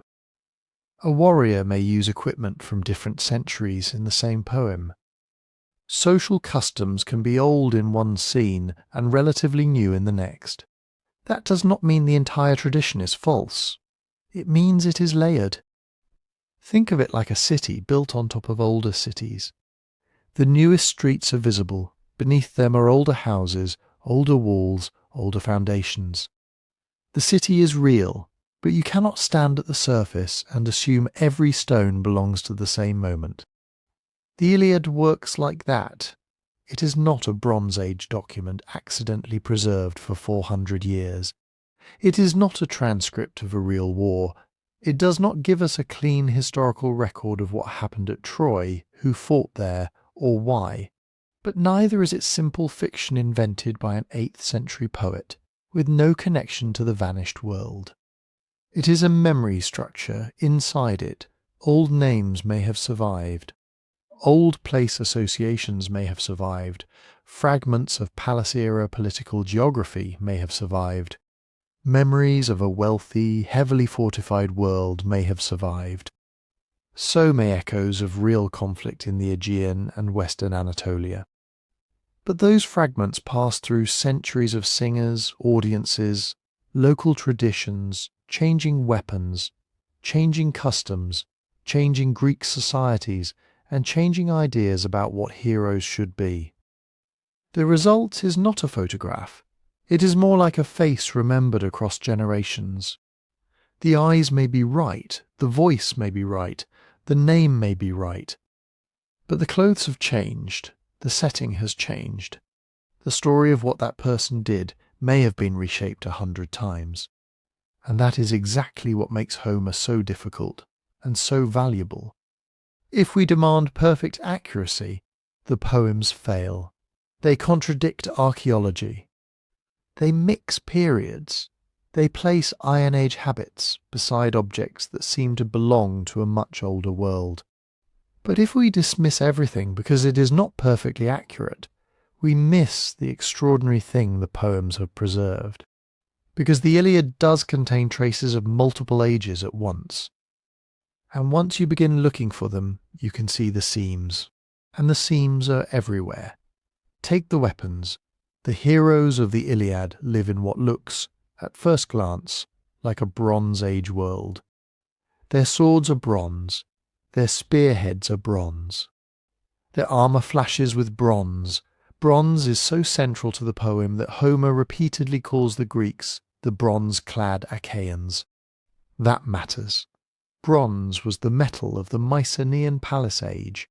It was expensive, imported, controlled through long-distance trade networks. To arm an elite warrior in bronze required copper from one place, tin from another, skilled craftsmen, and enough wealth to turn rare metal into swords, shields, helmets, and chariot fittings. That is exactly the kind of world the Mycenaean palaces helped organize. But then iron appears. Not everywhere, not as the standard metal of Homeric warfare. The great heroes still fight with bronze equipment, as if the old material carried a kind of prestige that later generations could not quite let go. But iron is known. It appears as a valuable prize at Patroclus's funeral games. It appears in tools and cutting implements, and in some passages it enters the language of weapons and violence too. This is strange only if we expect the Iliad to be a snapshot. If the poem were a clean record of the late Bronze Age, iron should barely be there. If it were simply a poem about Homer's own Iron Age, bronze should not dominate its heroic battlefield with such stubborn consistency. But the Iliad is neither. It is a world where the old prestige of bronze survives inside a society that already knows iron. Imagine a singer standing before an audience in the 8th century BC. His listeners know iron. They use it. They know what an iron axe can do. They know that iron is becoming part of the real economy around them. But when he sings of Achilles, Hector and Agamemnon, he reaches for the older metal. Bronze belongs to heroes. Bronze belongs to the age when kings ruled from massive citadels and armies sailed beneath black ships toward Troy. The past is not being reproduced exactly. It is being dressed in its most magnificent remembered form. And the equipment gets even stranger. One of the most famous examples is the boar's tusk helmet described in the Iliad. It is made from rows of polished boar tusks, carefully sewn onto a leather cap. To a modern reader, it can sound almost fantastical. Why would anyone wear a helmet made from animal teeth? But archaeology has found them. Boar's tusk helmets were real. They appear in Mycenaean graves and are depicted in Bronze Age art. By Homer's time, they were probably ancient curiosities, the military equivalent of a knight wearing armour from the age of Charlemagne. Yet somehow the memory remained. That does not prove Homer had access to a Mycenaean museum, or that every detail in the poem goes back unchanged for 4 centuries. It tells us something more interesting. Some details could survive because singers kept repeating them, even after the objects themselves had vanished from ordinary life. And if you enjoy mysteries like this, the channel's book about 12 unexplained mysteries is available on our website. The link is in the description. Now look at the social world of the poem. Here too, Homer seems to remember more than one age at once. The Mycenaean tablets use a word for the supreme ruler, one-ax. In Homeric Greek, that old word survives as anax, often used for a great lord, especially Agamemnon, or even for the gods. It is a linguistic fossil, a small piece of the palace world still embedded in the poetry. But Homer's kings do not rule like the bureaucratic palace administrators we see in the Linear B tablets. The tablets show a tightly managed system, officials recording sheep, grain, textiles, land, religious offerings, and workers. A world of scribes, storerooms, taxation, and palace control. That world is almost invisible in the Iliad. Homer's leaders are powerful, but they must persuade. Agamemnon calls assemblies. Warriors argue openly. Achilles can challenge the commander of the entire expedition.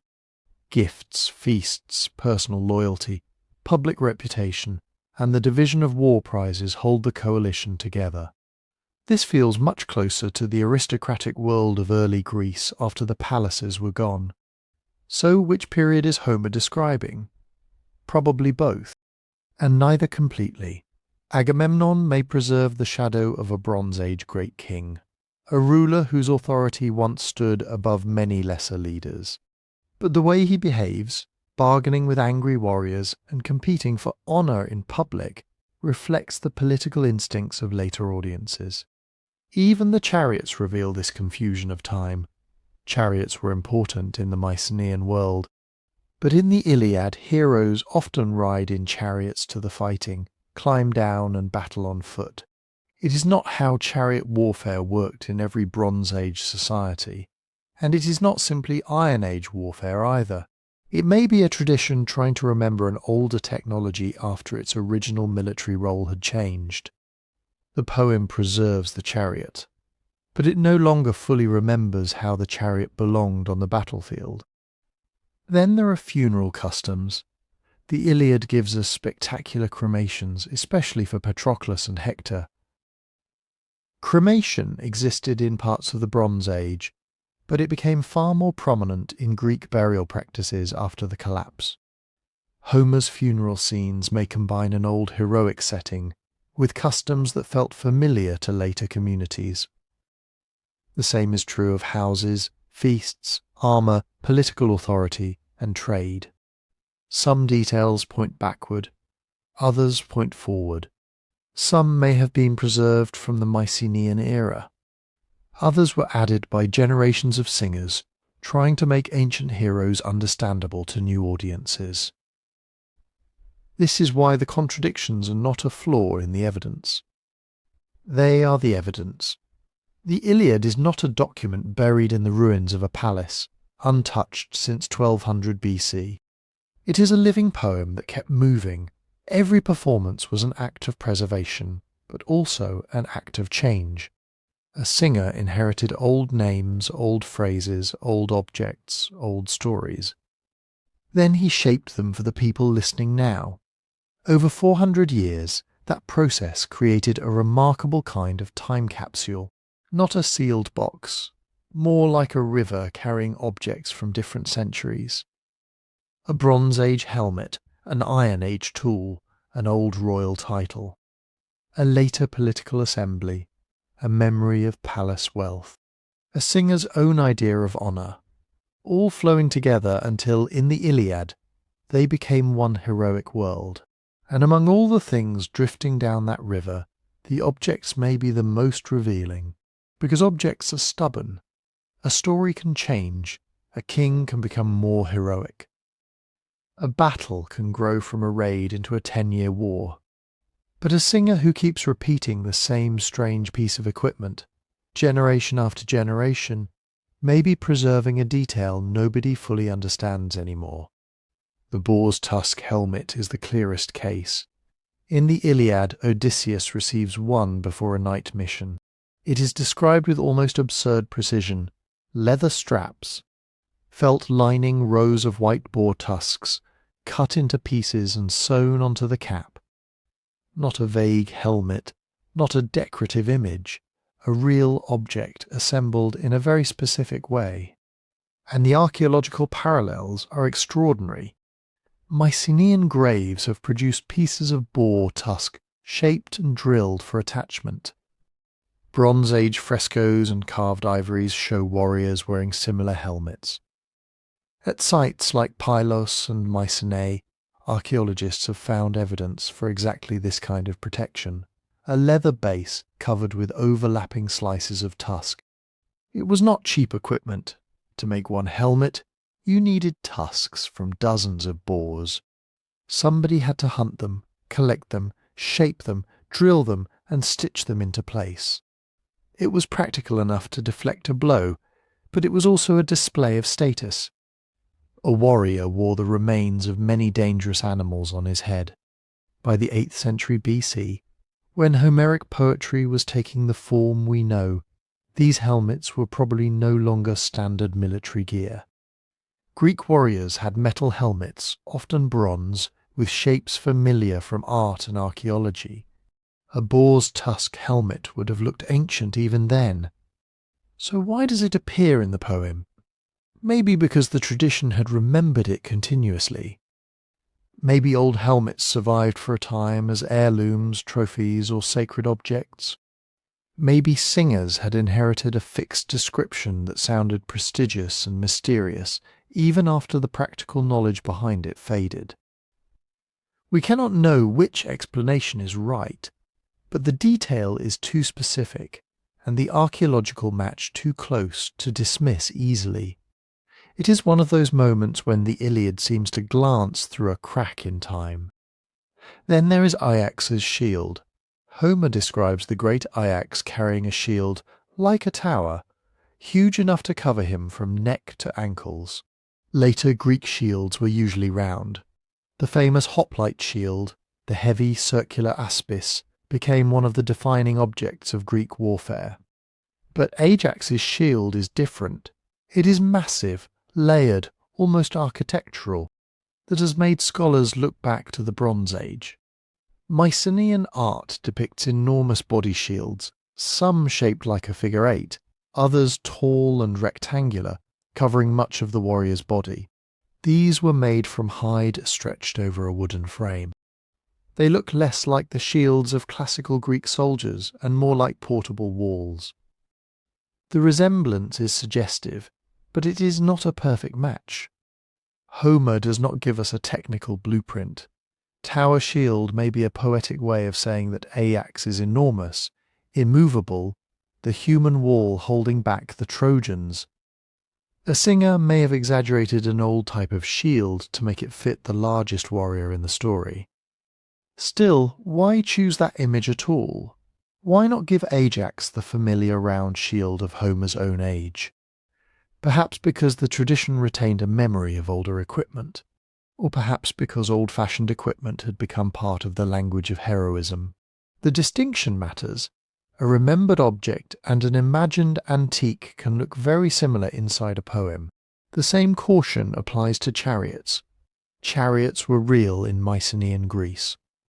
The palace tablets record wheels, horses, chariot parts and officials connected with them. Frescoes show vehicles racing across the landscape. Chariots belong to the military and ceremonial world of the Bronze Age elite. Homer knows chariots too. His heroes ride in them. They have skilled drivers. Horses are prized almost as highly as armour. A man can win glory through his horses, lose them in battle, or offer them as gifts. But Homeric chariots often behave strangely. A hero rides toward the fighting, steps down, and fights on foot. The chariot waits nearby, ready to rescue him or carry him to another part of the battlefield. That is not necessarily impossible, but it does not fit neatly with the way chariots are shown in every Bronze Age military system, where they could function as mobile missile platforms, shock units, or vehicles for elite warriors. The poem may preserve the prestige of the chariot while losing some of its original tactical logic. It remembers that heroes had chariots. It is less certain about exactly what heroes did with them. Armour creates the same effect. Homer's warriors wear bronze. They carry bronze swords, bronze spearheads, bronze greaves, bronze helmets. Bronze gleams everywhere in the epic, because bronze was not merely a material. It was the metal of wealth, violence, and aristocratic power. And that is deeply Bronze Age. Bronze depends on networks. Copper had to come from one region, tin from another. Metal had to be transported, stored, melted, worked, repaired, and redistributed. A palace capable of organizing those flows possessed real power. A king who could give away bronze weapons, tripods, cauldrons, horses, women, textiles, and precious metal was not simply being generous. He was proving that he stood at the centre of a world of exchange. That social logic runs all through the Iliad. Heroes do not just fight for territory. They fight for honour, and honour has objects attached to it. A captive woman, a tripod, a fine sword, a mixing bowl. A set of armour gifts move between leaders to end quarrels, seal alliances, recognise status, and repair insult. When Agamemnon tries to bring Achilles back into the war, he does not offer him a speech alone. He offers a mountain of treasure, gold, tripods, horses, women, cities, marriage into his own family. That is not modern diplomacy.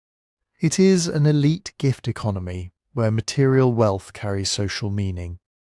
The object is never just an object. It is proof of prestige. It is a visible measure of a man's place among other men. And that too has parallels in the Mycenaean world, with its rich graves, imported luxuries, palace storerooms, and rulers buried with objects meant to proclaim power long after death. But again, the poem is not a museum catalogue. Some weapons in Homer are shaped by poetic convention. Some armour may reflect later Greek equipment. The famous shield of Achilles, with its vast scenes of cities, harvests, dancing, war, law, and cosmic order, is not an archaeological survival. It is a work of imagination on an impossible scale. That does not make it useless. It tells us what the poem thinks heroic craftsmanship should be. But it should not be treated as a literal Bronze Age shield. This is the rule historians have to follow. One detail can be exciting. Several details can be persuasive, but no single helmet, shield, sword, or chariot can prove that Homer possessed a direct record of the Mycenaean age. What they can show is something more subtle. The poem contains objects that fit a world older than Homer. Some are likely genuine survivals, carried forward through generations of song. Some are archaic decorations preserved because they sounded ancient and prestigious. Some are later inventions projected backward onto the heroes. The challenge is not deciding whether Homer is true or false. The challenge is separating the layers, and the objects are only one kind of clue. The next clues are even harder to explain away because they are written into the map itself. Old places, old kingdoms, and a list of ships sailing toward Troy from a Greece that, in Homer's own time, had already disappeared. And that map has a name, the Catalogue of Ships. It appears early in Book 2 of the Iliad, just before the great armies begin to move. Modern readers often skip it. It can feel like a wall of names: Boeotians, Phocians, Locrians, men from Argos, men from Pylos, men from Crete, men from Ithaca, men from islands and valleys and coastal towns most people have never heard of. But to ancient audiences, this was not filler. This was Greece assembling. The poem names the leaders, the places they ruled, and the number of ships they brought to Troy. Agamemnon brings 100 ships from Mycenae and its surrounding towns. Nestor brings 90 from Pylos. The Boeotians bring 50. Menelaus comes from Sparta. Odysseus leads the men of Ithaca and nearby islands. Achilles commands the Myrmidons from Thessaly. In the traditional count, the Greek force totals 1,186 ships. That number may be symbolic, exaggerated, or the product of later calculation. Nobody imagines an archaeologist will someday uncover a harbour containing Homer's entire fleet. But the catalogue is still one of the most argued over passages in all ancient literature, because it asks a dangerous question. Why does this list know so many places? And more importantly, why do some of those places seem to belong to a Greece older than Homer? Take Mycenae. In the Iliad, Mycenae is not merely one town among many. It is rich in gold, the seat of Agamemnon, the king whose authority gathers the whole expedition together, that fits the broad pattern of the late Bronze Age, when Mycenae was one of the great palace centres of mainland Greece, a fortified citadel connected to wealth, administration, trade, and military power. But by Homer's likely lifetime, around the late 8th or early 7th century BC, Mycenae was no longer the dominant centre it had been. The palace world had collapsed centuries earlier. Its great halls were gone. Its bureaucracy was gone. Its rulers no longer commanded kingdoms through storerooms full of grain, oil, textiles, weapons and bronze. People still lived in the area. The ruins remained visible. The Lion Gate was still there, massive and ancient and impossible to ignore. But Mycenae had become a memory of greatness, not the political capital of Greece. Pylos presents an even stranger case. In Homer, Pylos is the kingdom of old Nestor rich in cattle, horses, and heroic memory. In the archaeological record, the palace at Pylos was a major Mycenaean centre. Its linear B tablets reveal an organised kingdom, with officials, workshops, religious offerings, military preparations, and records of coastal defences. Then, around 1200 BC, that palace was destroyed. For centuries afterward, the site of the palace was not the thriving royal centre Homer's poem describes. So, when the Catalogue gives Nestor a large contingent, it may preserve the echo of a political landscape that had vanished long before the epic reached writing. That does not mean every line is a Bronze Age document. It means the list contains awkward memories, and awkward memories are often the interesting ones. Some places named in the catalogue were important in the Mycenaean period, but less important later. Others had declined sharply. Some may have survived only as local names attached to ruins, fields, shrines, or villages. A singer did not need a palace archive to remember that a place called Pylos had once belonged to a mighty king. He needed a tradition. He needed older songs. He needed generations of performers repeating names because the names belonged to the story. Geography is especially good at doing this. Kings change. Languages change. Dynasties disappear, but a mountain keeps its name. A river keeps its name. A harbour, a plain, a rocky island, a pass through the hills. These can preserve old words for astonishing lengths of time. People may forget who built a ruined wall, but still know what the valley is called, and the catalogue is full of that kind of memory. But there is a problem. It is not one clean map. Some regions fit a Mycenaean-looking political order surprisingly well. The prominence of Mycenae, Pylos, and other old centres has led many scholars to argue that the catalogue preserves material inherited from the late Bronze Age, maybe not word for word, maybe not intact, but old enough that the underlying geography reaches back toward the palace world. Other details look later. Some settlements may have become important after the Bronze Age collapse. Some names may have been updated so audiences could understand them. Some contingents may have been added, expanded, or rearranged as the poem travelled through different regions. A singer performing for an audience in one part of Greece had every reason to make sure that audience could hear itself somewhere in the great expedition to Troy. That is how oral tradition works. It preserves, but it also repairs. It keeps old stones in the wall, then builds new stones around them. Over centuries, nobody may be able to say exactly where the original wall ends and the later rebuilding begins. The catalogue may be precisely that kind of structure. An old core, later additions, local adjustments, names retained because they were ancient, names inserted because they mattered now. A Bronze Age memory filtered through Dark Age survival and Archaic Age performance. There are even arguments over whether the list was originally part of the Iliad at all. Some scholars have treated it as a separate traditional catalogue attached to the poem. Others see it as deeply woven into the epic's design. Still others think the question may be too simple. A catalogue could have existed as an independent song tradition, then been shaped and reshaped when it entered the larger story of Troy. What matters is that it was not invented on a blank page. It comes from a world where people knew that the past had a geography. They knew which heroes belonged to which valleys, which kings ruled which towns, which islands sent ships, which regions had old claims to honour. Even if the details had changed, the map gave the story roots. And yet geography can only take us so far. A place name can survive for 1,000 years.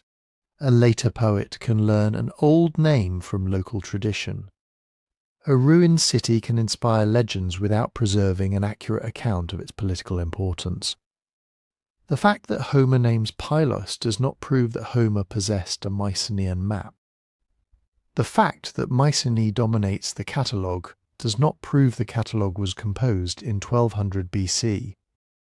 It is evidence, strong in places, ambiguous in others, never enough by itself. But when old place names stand beside old weapons, old social customs, old palace titles, and a story centred on a war at the edge of the former Mycenaean world, the pattern becomes harder to dismiss. The poem does not give us the Bronze Age exactly as it was. It gives us something stranger, a landscape remembered after its kingdoms were dead. A landscape remembered after its kingdoms were dead. And the dead kingdoms had once possessed something Homer's world did not seem to have. Writing, not alphabetic writing, not the kind that records every sound with a small set of letters.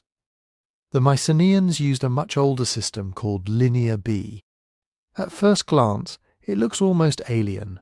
Rows of tiny signs pressed into wet clay, each sign usually representing a syllable. Not A, B, C, but syllables like pa, te, ko, mi. Alongside them were symbols for things being counted: sheep, jars, chariots, bronze, grain. For decades, nobody could read it. Then, in 1952, a young British architect named Michael Ventris made one of archaeology's great breakthroughs. Linear B, he showed, was Greek, not classical Greek, not the Greek of Plato or the Greek of the New Testament. This was Greek more than 400 years before Homer, preserved in palace storerooms at places like Knossos, Pylos, Thebes and Mycenae. It was a shocking discovery because it meant the Mycenaean palace world was not merely connected to later Greece. It was Greek-speaking Greece, and the tablets give us a direct voice from that lost civilization. Sort of. This is where expectations collide with reality. You might imagine archaeologists opening a clay tablet and finding the Bronze Age version of the Iliad, a king describing his campaign across the sea, a poet singing of Achilles, a Mycenaean account of Troy burning. That is not what we have. What we have are lists. Lots and lots of lists. A tablet from Pylos records allocations of grain. Another counts sheep. Another tracks women working in textile production, along with their children and rations. There are inventories of bronze, records of chariot wheels, oil, perfume, vessels, livestock land holdings, religious offerings, and officials with titles we can only partly understand. One famous group of tablets from Pylos appears to record emergency preparations along the coast. Watchers assigned to districts, men organised for defence. A kingdom apparently worried about danger coming from the sea. It is the closest the tablets come to drama, but even there, the language is brutally practical. No speeches, no heroes, no battle scenes, no grief-stricken fathers, no gods arguing on Olympus, no warrior choosing glory over a long life. Just administration. The palace needed to know how much wool existed, who owed what, which workshop had received bronze, how many animals could be counted, which official controlled which district. The tablets were not literature meant to survive for centuries. They were working documents, written quickly for bureaucrats managing a complex economy. Think of them as the internal paperwork of a Bronze Age state. And because they were paperwork, they tell us something Homeric poetry usually does not. They reveal the machinery behind the palaces, the labour, the taxes, the storage, the controlled production, the endless movement of goods from countryside to central authority and back again. Homer gives us kings, feasting in halls, distributing prizes, leading warriors into battle. Linear B gives us the people counting the oil. That difference matters. The Homeric poems remember a world of aristocratic honour, personal relationships, guest friendship, cattle raids, marriage alliances, feasts and combat. The tablets reveal a palace system organised around scribes, officials, storerooms, and carefully controlled resources. Both may preserve elements of the late Bronze Age, but they are looking at that world from completely different levels. One is the story a culture tells about its heroes. The other is the spreadsheet. And then, around 1200 BC, the palace system collapsed. Palaces burned at Pylos, Mycenae, Thebes, and elsewhere. Trade networks fractured. Centralized administration vanished. And with the palaces went Linear B. This is one of the strangest facts in Greek history. The Mycenaeans had writing. Their descendants, for centuries afterward, apparently did not use it. Linear B disappears from the archaeological record after the collapse. No clear chain of scribes carried it into the Dark Age. No surviving schools taught the signs. No later Greek writer seems to have been able to read the tablets. When Greeks adopted alphabetic writing centuries later, probably in the 8th century BC, they did not revive Linear B. They started again with a different system, so Homer probably did not sit with an old Mycenaean document in front of him. He probably did not consult palace archives about Agamemnon, Nestor, or Troy. The tablets we have were never designed to preserve heroic tales anyway. Most were temporary records, and they survived only because the fires that destroyed the palaces accidentally baked the clay hard enough to preserve them. Without those fires, they would have dissolved back into mud. There is one possible complication. The Mycenaeans may have written other things on perishable materials, wooden tablets, leather, papyrus-like surfaces, anything that would almost certainly be gone now. We cannot prove they never recorded stories, but there is no evidence that a written Mycenaean epic tradition survived the collapse, and no evidence that Homer inherited his material through documents. The path from Bronze Age palace to Homeric poem was almost certainly not a library. It was people, singers, families, local traditions, old names attached to old places, repeated stories carried through generations that could no longer read the script of the kings. The palaces left behind clay accounts. The poets carried away memory. But memory needs somewhere to begin. And for the story of Troy, that somewhere is a mound in northwestern Turkey called Hisarlik. At first it does not look like the setting of the greatest war in literature. It is not a towering city of marble temples and golden palaces. It is a layered hill, built up by people living, rebuilding, burning, burying, and rebuilding again in the same place for thousands of years. Each generation left its floor levels, walls, ovens, pottery, streets, storage jars, and graves. Each generation built on the ruins of the last. Archaeologists call these layers Troy I, Troy III, Troy III, all the way through Troy IX and beyond. Not one Troy, but many Troys, stacked on top of each other like pages in a book that has been dropped into the dirt. The Troy relevant to Homer is not the tiny early settlement, famously excavated by Heinrich Schliemann in the 19th century. Schliemann was convinced he had found Priam's Troy. He found gold, weapons, and dramatic ruins, then announced his discovery to the world. There was only one problem. The city he dug into was more than 1,000 years too early. In his enthusiasm, Schliemann also cut a huge trench through the mound, destroying parts of the very later levels that mattered most. He was right that Hisarlik was an ancient city of enormous importance. But archaeology has spent more than a century cleaning up the timeline. The candidates for a late Bronze Age Troy are usually called Troy VI and Troy Thivander. Troy the Ix, which flourished roughly between 1700 and 1300 BC, was an impressive place. Its citadel had massive stone walls, sloping outward in a way that made them difficult to attack. Towers guarded the approaches. The masonry is still striking today. Enormous fitted blocks, carefully designed defences, architecture built not for a village chief, but for a ruler who expected danger. This was not some forgotten hamlet at the edge of the world. and its location explains why. Troy stood near the Dardanelles, the narrow waterway linking the Aegean to the Sea of Marmara, and beyond that, the Black Sea. Anyone moving between the Mediterranean world and the lands around the Black Sea had to pass this region. Ships could not simply ignore it. Winds, currents, harbours, and geography made the crossing difficult enough that control of this area could matter enormously. Think about what that means in the Bronze Age. Grain, timber, metals, livestock, luxury goods, slaves, envoys, mercenaries, merchants and raiders could all move through these waters. A kingdom positioned here could watch trade, tax it, protect it, profit from it, or become a target because of it.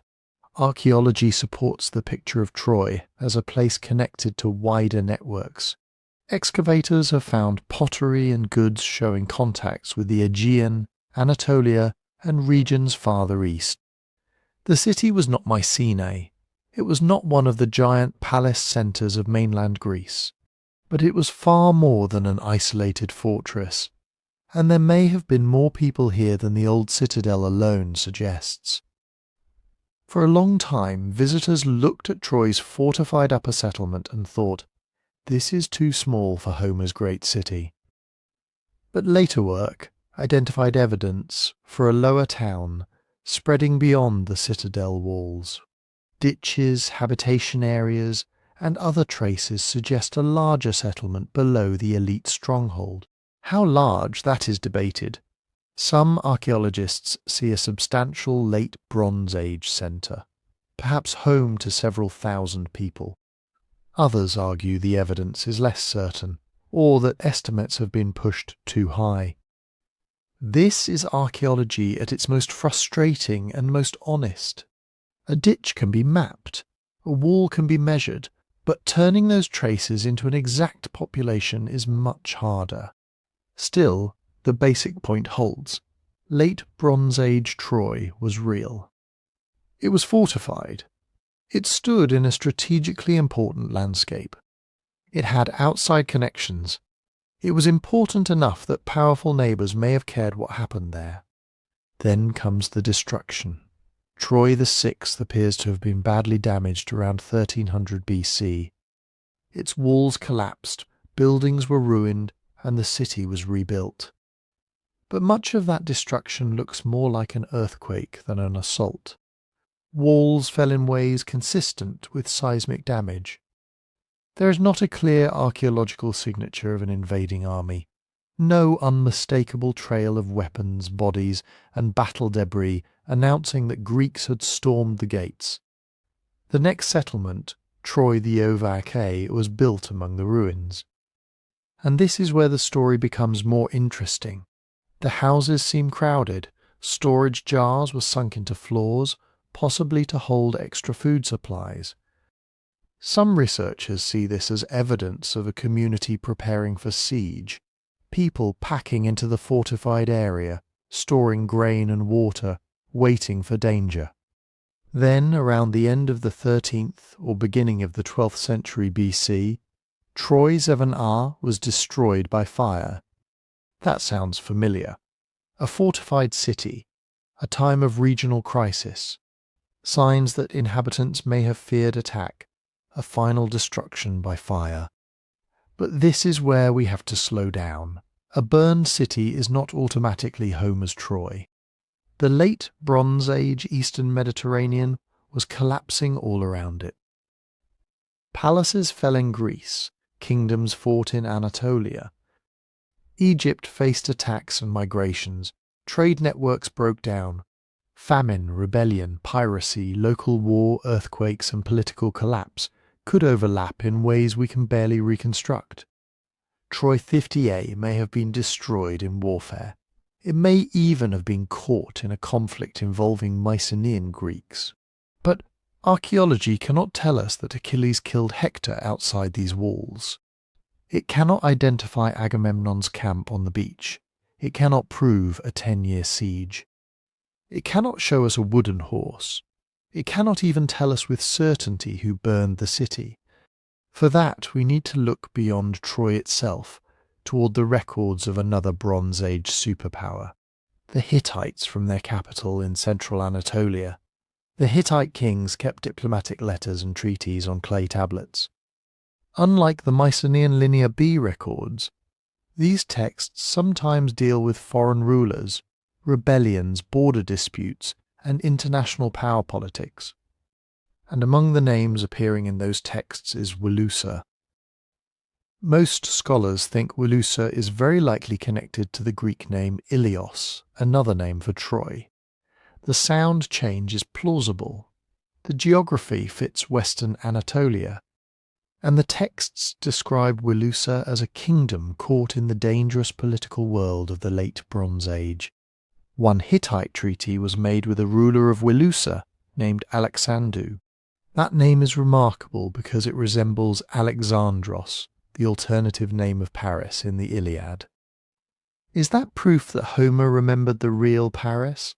No, names can recur, similarity is not identity.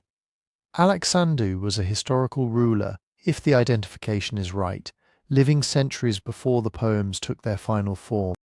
Homer's Paris is a character inside a legendary story shaped by generations of singers.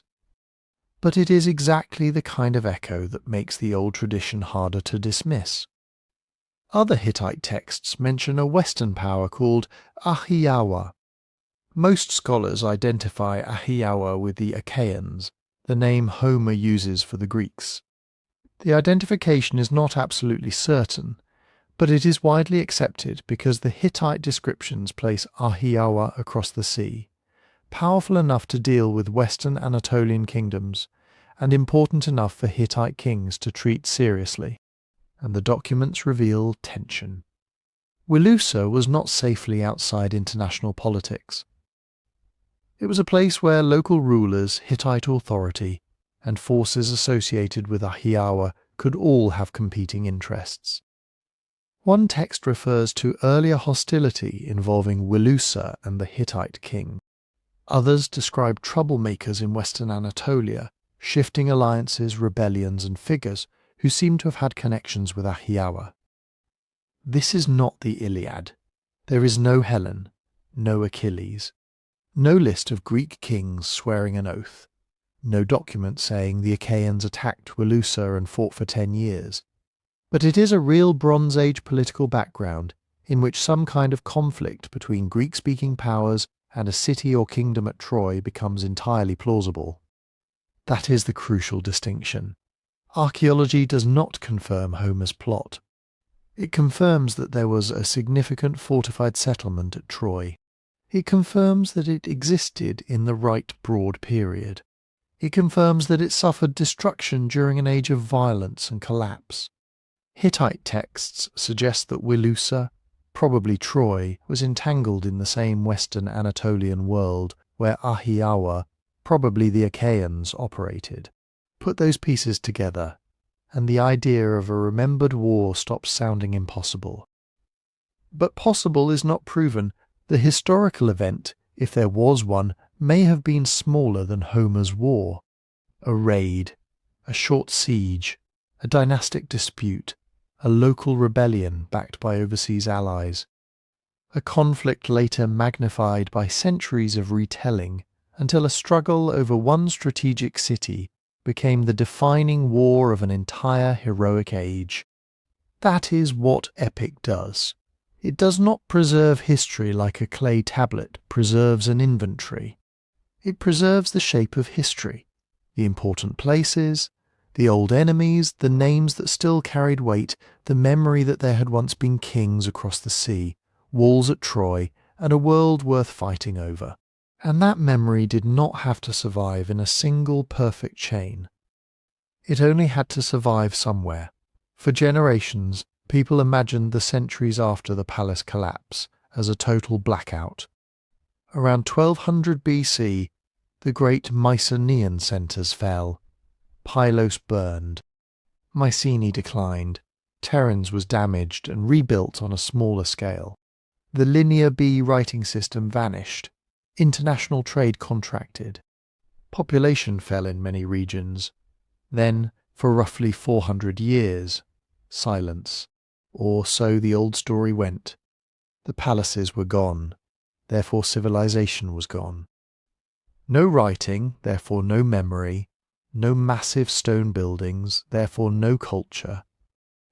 By the time Homer's poems took shape, the argument said, nobody could possibly have known anything real about the world before the collapse. But that picture is too simple. The Dark Age was dark mostly because our evidence is thin, not because people disappeared. They were still there.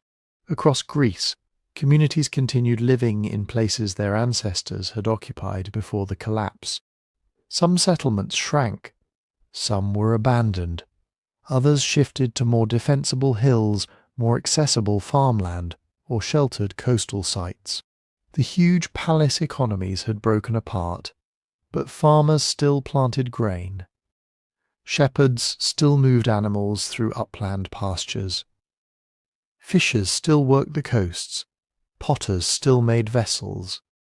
Metalworkers still repaired tools, weapons, and ornaments.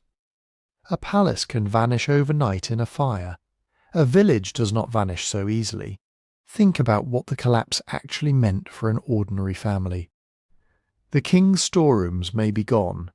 The scribes may no longer be writing inventories. Long-distance shipments of bronze and luxury goods may have become rare. But people still knew where the spring was. They still knew which fields held water longest in a dry year. They still knew the old paths through the mountains, the best harbour in a storm, the family graves, the local gods, and the stories attached to all of them. That kind of knowledge does not need a palace archive. It lives in habit, in ritual, in names, in songs repeated so often that children learn them before they understand why they matter. And Greece was not cut off from the world. Trade changed dramatically after the Bronze Age collapse, but it did not stop. Archaeologists have found evidence of contact across the Aegean and Eastern Mediterranean throughout these centuries. Goods moved between islands, coasts, and communities. Craftspeople copied foreign styles. Small-scale exchange networks carried metals, pottery, ideas, and people across distances that seem surprisingly large for an age once described as isolated. The old palace world had been a highway system controlled by kings. The new world was more like a web of footpaths, harbours, kinship ties, seasonal markets, and trading voyages. Less centralised, less wealthy in some ways, more fragmented, but not silent. Religious practice also shows continuity, even if it changed form. Some sanctuaries remained important, and others emerged as places where scattered communities could gather. Offerings continued. Ancestor traditions continued. Sacred landscapes continued to matter. A mountain, a cave, a spring, an ancient tomb, a ruined wall from the age of the palaces. These places could hold memory even when the people who first built them were long gone. Imagine standing beside the ruins of a Mycenaean citadel 200 years after its fall. The walls would still be there, maybe broken, maybe overgrown, maybe inhabited by ghosts in local imagination, but still enormous, still impossible to ignore.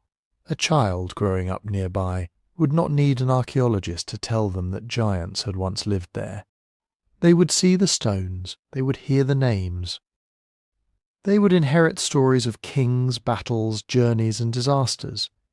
Those stories would not stay unchanged, they would be reshaped every time they were told. And then came migration. After the collapse, Greek-speaking communities moved across the Aegean to the coast of Anatolia and the islands between Greece and Asia Minor. The details are debated. Older histories often described a single massive Ionian migration as if whole populations crossed the sea in one organized wave. The reality was probably messier, movements over generations, groups leaving for new land, communities forming through mixture, old residents and newcomers building new identities together. But by the early 1st millennium BC, Ionian Greek communities were flourishing along the coast of Asia Minor, and that matters enormously for Homer. These were Greek-speaking people living close to the landscape of Troy, close to the Hittite world that had once known Walusa, close to old roots and old place names that had outlived the kingdoms that created them. They did not possess a complete archive of the Bronze Age. They did not know every detail of Mycenaean politics, but they may have inherited fragments from multiple directions. Stories carried from mainland Greece, local Anatolian traditions about old cities and old wars, memories preserved by families who claimed descent from heroic ancestors, songs exchanged by travelling performers at feasts, funerals, festivals, and the courts of local chiefs. This is the bridge, not a library, not a flawless recording. A bridge made of hundreds of smaller connections, some strong, some weak, some broken and rebuilt. One community might remember an ancient king's name. Another might preserve a story about a raid across the sea. A singer might know an old formula whose original meaning had faded. A local audience in Ionia might recognize that Troy was not just a fairy tale city, but a real place on the horizon with ruins, fields, rivers, and a dangerous history. Over centuries these fragments could combine. Some details would be lost. Others would be misunderstood. New details would be added because every generation wants its heroes to speak to its own fears and ambitions. Iron Age weapons entered stories set in the Bronze Age. Later social customs appeared beside Palace Age memories. Gods took larger roles, individual warriors became bigger, brighter, more impossible. But the core could remain. There had been powerful kings in Greece. There had been a rich world before the collapse. There had been a city at Troy. There had been conflict across the sea. The transmission was uneven. It was not a straight line from Mycenaean bard to Homer. It was a braided river, splitting into channels, losing water, picking up new streams, then joining again. And somehow, when the poems finally took shape, enough of that old river was still flowing.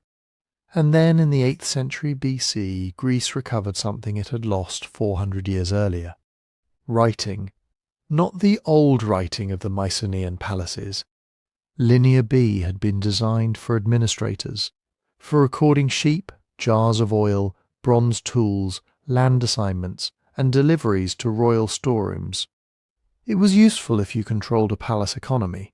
It was almost useless if that palace had burned down. The new system was different. Greek communities encountered the alphabet through contact with Phoenician traders and settlers in the eastern Mediterranean. The Phoenician script was fast, flexible, and far easier to learn than the hundreds of signs used in Linear B. But Greek speakers made one revolutionary adjustment. They adapted some Phoenician signs to represent vowels. That may sound technical. It was not. It meant the Greek alphabet could capture spoken language with extraordinary precision. Names, jokes, contracts, prayers, curses, shipping records, short messages scratched onto pottery, and eventually poetry. For the first time since the fall of the palaces, a Greek singer's words could survive after the singer had left the room. And this is where the story changes. For centuries, epic poetry had been alive.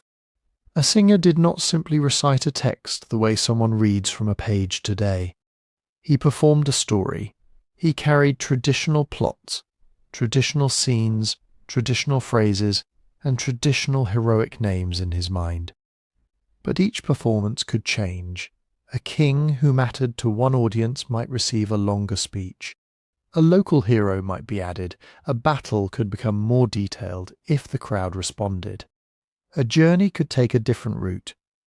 Even the same singer, telling the same story on 2 different nights, might produce 2 versions that were recognizably related but not identical. Think of it like a river. The story had a course. It had old banks, familiar bends, places everyone expected it to pass. Achilles had to rage, Hector had to defend Troy, Odysseus had to struggle to get home. But within that course, the water kept moving. Every performance was a new current. Writing did not create the river, but it may have helped freeze part of it.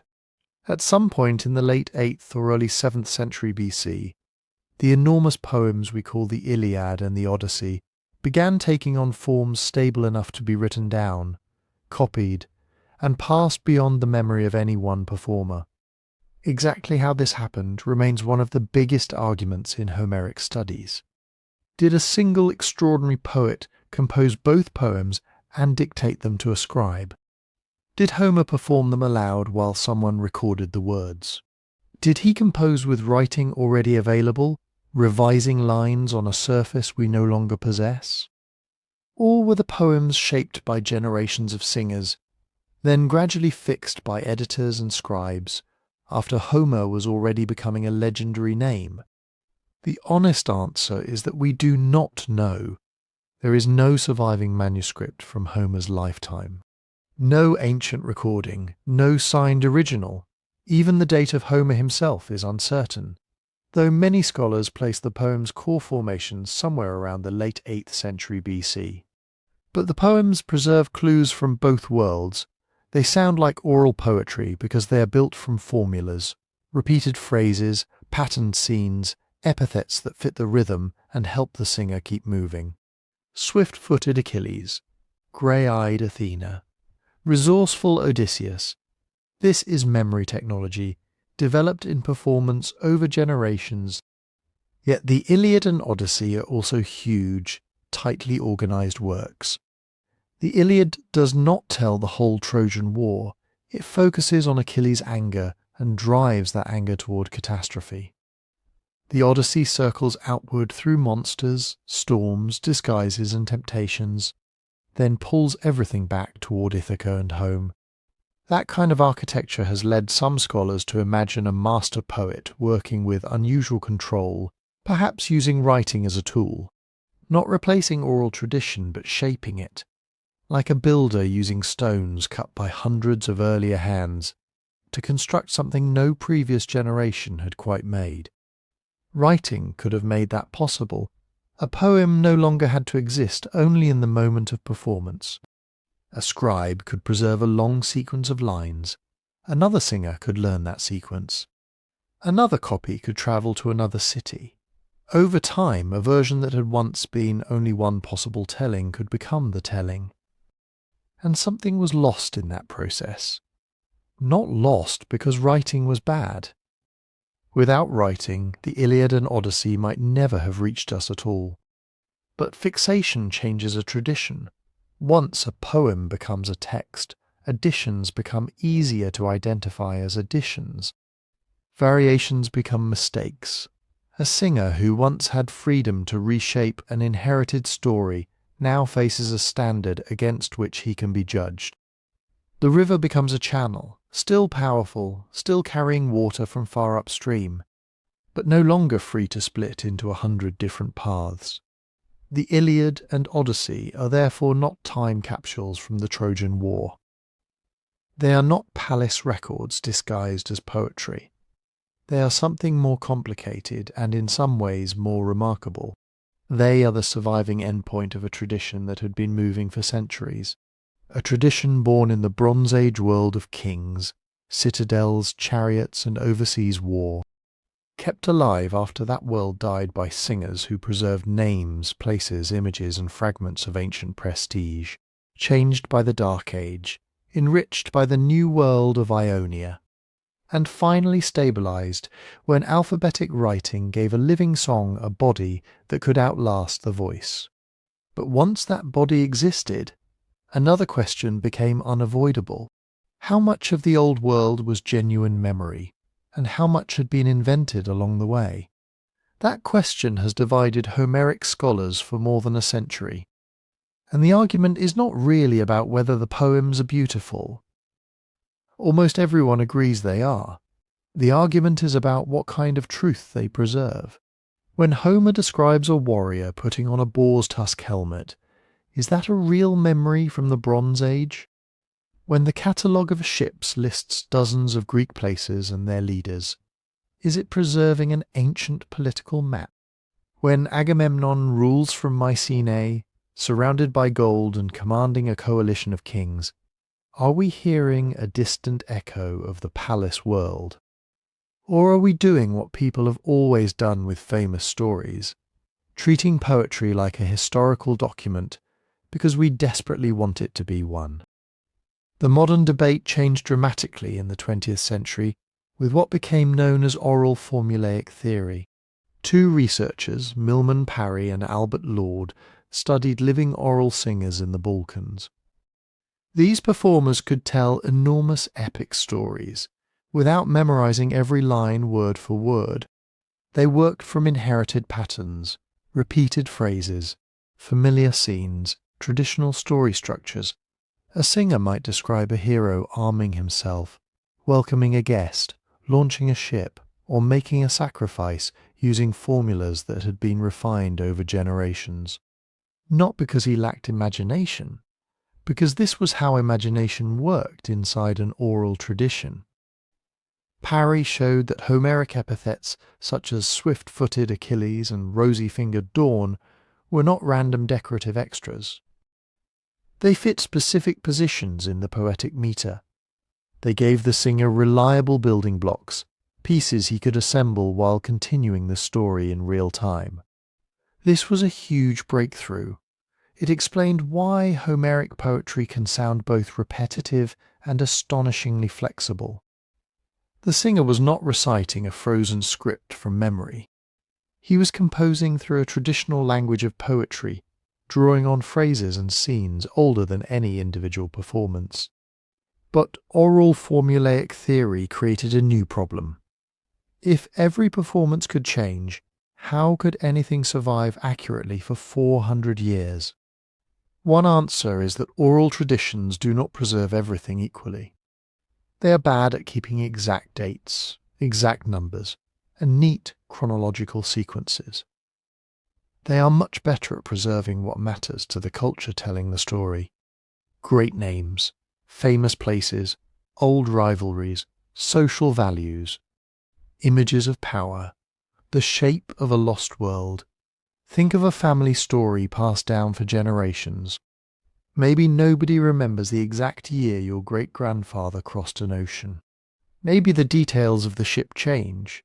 Maybe one relative insists he arrived with nothing, while another says he carried a trunk full of tools. But everyone remembers the storm.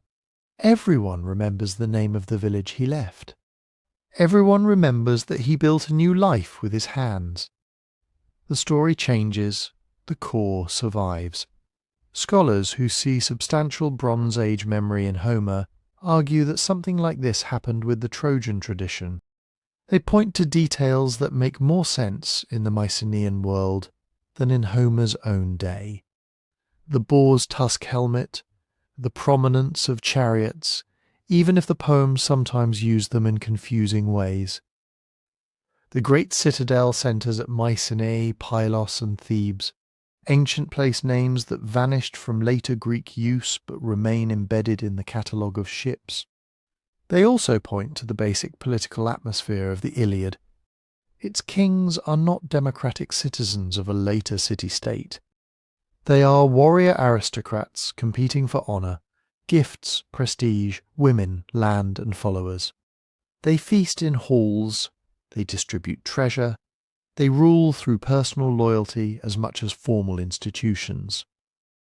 That is not a perfect photograph of Mycenaean Greece, but it may preserve the silhouette of a world in which palace rulers dominated fortified centres and commanded surrounding territories. To these scholars, Homer is not inventing the Bronze Age from scratch. He is standing at the end of a very long chain of singers, each one passing forward pieces of an older inheritance. Not unchanged, not perfectly understood, but not imaginary either. Then there are the skeptics, and they have powerful arguments too. The Iliad and Odyssey are full of things that belong much more naturally to Homer's own archaic age. Iron weapons appear beside Bronze Age gear. The social world often looks like the Greece of the 8th century BC, with smaller communities, independent elites, and customs that do not match the centralized palace bureaucracies revealed by Linear B tablets. The poems also mix objects and practices from different centuries as if they all existed at once. A Mycenaean helmet can sit beside an archaic shield. A memory of palace wealth can coexist with a society that seems to have no functioning palace administration at all. Homer's heroes may ride to battle in chariots, but then climb down and fight on foot, more like later aristocrats using chariots as transport than Bronze Age chariot warriors. And then there is the simplest objection. Poets invent. They exaggerate kings, weapons, armies, and disasters because grandeur is what epic does. A singer does not need a real Bronze Age coalition to imagine one. He needs a story big enough to explain why the greatest heroes of Greece gathered beneath one command and fought for 10 years beneath the walls of Troy. The Trojan War may preserve memories of real conflicts around the Aegean, but it could also be a fusion of many conflicts, many raids, many expeditions, and many generations of storytelling, compressed into one enormous war. So which side is right? Probably neither, if right means completely right. The oral formulaic approach explains how the tradition could survive without writing. But it does not guarantee that every detail remained ancient. The Bronze Age memory approach explains why the poems contain features later Greeks may not have fully understood, but it can sometimes treat every strange detail as evidence of survival. The skeptical approach correctly warns that Homer is poetry, not an archive. But skepticism can go too far when it assumes that creative adaptation means there was nothing old to adapt. The poems are not a clean layer cake, with Mycenaean material at the bottom and archaic material on top. They are more like a river carrying debris from different landscapes. Some fragments came from the Bronze Age palace world. Some came from the centuries after its collapse. Some came from the poet's own time. And some were shaped by the demands of epic itself. The need for heroes larger than life, battles more terrible than ordinary battles, and a past grand enough to make the present seem small. That is why Homer can feel ancient and modern at the same time. The singers inherited a broken memory. Then they kept repairing it, retelling it, enlarging it, and making it meaningful for new audiences. 400 years did not leave the story untouched. But neither did those 400 years erase it. The most honest answer is that he probably did not know in the way we mean when we say someone knows history. He did not walk through the halls of Mycenae when they were full of officials, scribes, storerooms and bronze weapons. He did not read a palace archive. By his time, the Linear B writing system had been forgotten for centuries. Even if old tablets had somehow survived in front of him, they would have been meaningless marks pressed into clay. And those tablets would not have told him the story of Achilles anyway. They were not epics, they were palace paperwork, lists of sheep, allocations of grain, inventories of vessels, names of workers, records created by bureaucracies that vanished when the palaces burned. Homer did not inherit a Bronze Age library. He inherited something stranger, and in some ways more durable. He inherited a living reservoir of song. For generations, perhaps for centuries, singers had been performing stories about famous heroes and distant places. They sang at feasts, festivals, funerals, and gatherings of aristocrats who wanted to hear about a past when kings were richer, warriors were greater, and the stakes of honor seemed larger than life itself. Every performance changed something. A line was replaced because it fit the meter better. A local ruler was given a more impressive ancestor. A forgotten weapon became a weapon the audience recognized. A place name was preserved because it sounded ancient and powerful, even after nobody could have pointed to it on a map. But not everything changed at the same speed. That is the key. The tradition was flexible in its details, but conservative in its foundations. It kept returning to the same heroes, the same cities, the same disasters, the same basic emotional structure. Achilles and Agamemnon, Odysseus and Troy, Mycenae and Pylos. The return home after war, the anger of a great warrior. The destruction of a city that thought its walls would protect it. These were not random names picked from thin air in the 8th century BC. Some belonged to places that had been important in the Mycenaean Age. Some survived in local traditions long after the palace system was gone. Some were preserved in the very language of the poems, words and formulas so old that even later Greeks may not have fully understood where they came from. The Homeric poems are written in an artificial poetic dialect. It is not the everyday speech of one city or one moment. It blends forms associated with different regions and different periods of Greek. That can be confusing, but it also tells us something important. The language of epic had a history of its own.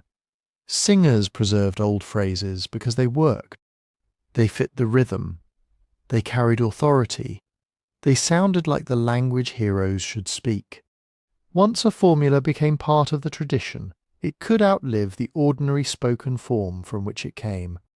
Imagine using an expression in a song because generations before you used it, even though nobody in your village says those words in normal conversation anymore.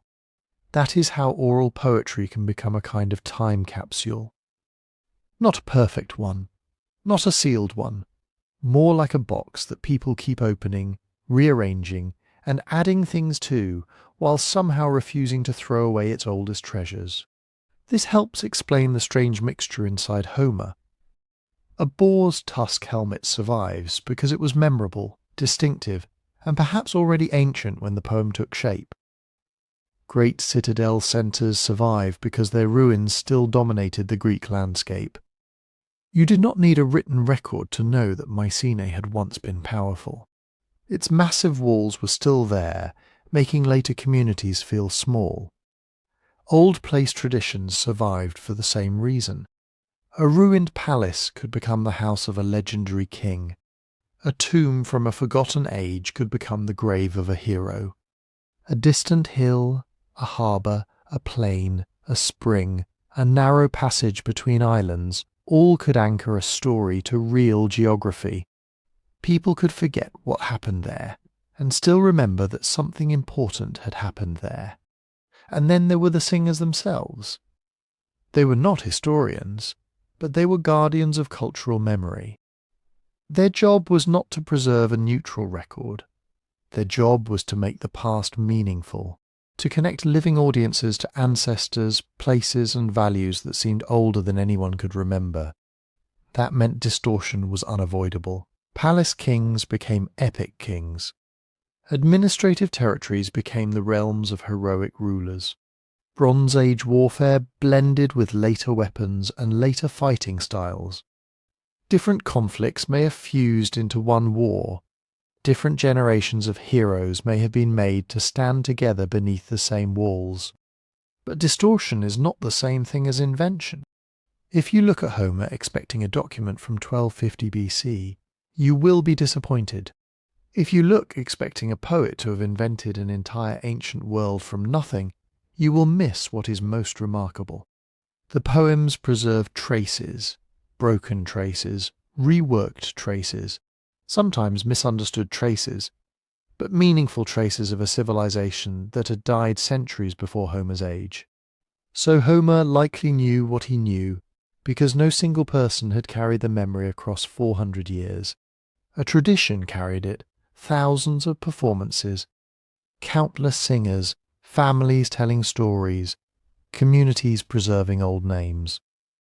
Ruins standing above the landscape, poetic formulas repeating long after their original meaning had faded. Homer stood at the end of that chain, and when his poems finally took the form we know, they turned a deep, changing reservoir of memory into something that could survive forever. And that may be the most extraordinary part of the whole story. The Mycenaean palace world collapsed around 1200 BC. Its administrative system broke apart. Its major centres were destroyed or abandoned. Its writing vanished. Trade routes shrank. Population fell in many regions. For generations, Greece became a poorer, more fragmented place. And yet the palace world did not disappear completely. It survived as an echo, not a clear recording, not a written chronicle waiting safely on a shelf. More like a voice carried across a valley, changed by distance, mixed with other voices, sometimes almost impossible to understand, but still recognizably connected to something that once existed. That is what Homer gives us. Archaeology gives us the physical world beneath the poems. The giant walls of Mycenae and Tiryns, the palace at Pylos. The storerooms, workshops, roads, tombs, weapons, seals and clay tablets. It shows us that there really was a powerful Greek-speaking civilization in the late Bronze Age, ruled from palace centres, connected to the wider Eastern Mediterranean, and capable of organising labour, warfare and wealth on an enormous scale. The Linear B tablets give us another piece. They preserve names that later appear in Greek myth or forms very close to them. They show that Greek was already spoken in the Mycenaean world. They reveal a society of kings, officials, craft workers, religious offerings and military preparations. They do not mention Achilles fighting Hector outside Troy. But they prove that Homer's heroic world was not built on empty ground. Then there is geography. The poems remember places that mattered long before Homer's time. Mycenae, Pylos, Thebes, Orchomenos, Ithaca, the plains and coastlines around Troy. Some of these places remained important. Others had declined so dramatically that their presence in epic becomes difficult to explain as simple 8th century invention. The Catalogue of ships is the perfect example. It is messy. It contains places from different periods. Some names may have been added, altered, or misunderstood by later singers. But its strange mixture may be exactly what we should expect from an old tradition. It preserves a map of Greece that does not fit neatly into Homer's own age, because it was never created all at once in Homer's own age. And then there is the language itself. The Homeric poems speak in a dialect nobody ever used in ordinary conversation. It is a poetic language assembled over generations with Ionic forms, Aeolic forms and words so old their original meanings had already become uncertain. The singers kept them because they fit the hexameter, because they carried prestige, because this was how epic had always sounded. That matters because language can preserve memory in ways people do not consciously recognize. A singer may repeat an old phrase without knowing where it came from. An audience may hear an ancient title for a king without understanding that it once belonged to a completely different political system. A formula may survive because it sounds right, even after the world that produced it has been gone for centuries. This is why the Iliad feels both ancient and strangely new. Its heroes use objects with Bronze Age roots, but they sometimes fight in ways that resemble later Greek warfare. Its kings rule from places once dominated by palaces, but they behave more like the aristocratic leaders of Homer's own age. Its society knows great wealth, guest friendship, sacrifice, cattle, ships, and honour. But it does not really understand the bureaucratic machinery that made the Mycenaean palaces work. The poems remember the grandeur of the old world, not its paperwork. And maybe that is exactly how human memory works. People do not usually preserve tax records in song. They preserve disasters, journeys, betrayals, great cities, famous ancestors, the names of places where something terrible or glorious happened. They preserve the emotional truth of a lost age long after its institutions have become incomprehensible. So was there a Trojan War? Possibly there were several conflicts, raids, sieges and struggles around the strategic city at Hisarlik. later identified with Troy. Archaeology suggests that Troy was a real and significant settlement, and that it suffered destruction more than once. Hittite records may refer to a place called Wilusa, which many scholars connect with Ilios, another name for Troy. They also refer to Ahiawa, probably connected to the Achaeans. But none of this proves that Achilles was real. None of it proves the wooden horse. None of it proves that one single war happened exactly as Homer tells it. What it suggests is something more subtle. Behind the epic may stand a genuine historical horizon, powerful Mycenaean kingdoms, Anatolian cities, overseas conflict, political rivalries, and the memory of a world where Greece and Western Anatolia were connected by trade, diplomacy, and war.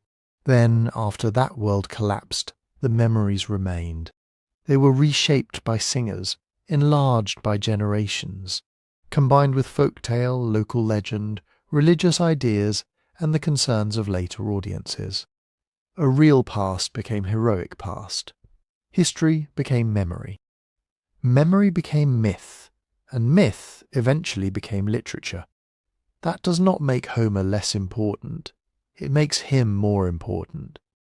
He was not simply a reporter from the Bronze Age. He was not simply a creative genius inventing everything from nothing.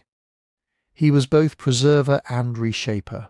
He received an inheritance already hundreds of years old, full of broken fragments from a vanished civilization, and gave those fragments a form powerful enough to outlive every palace, every king, and almost every city that had first inspired them.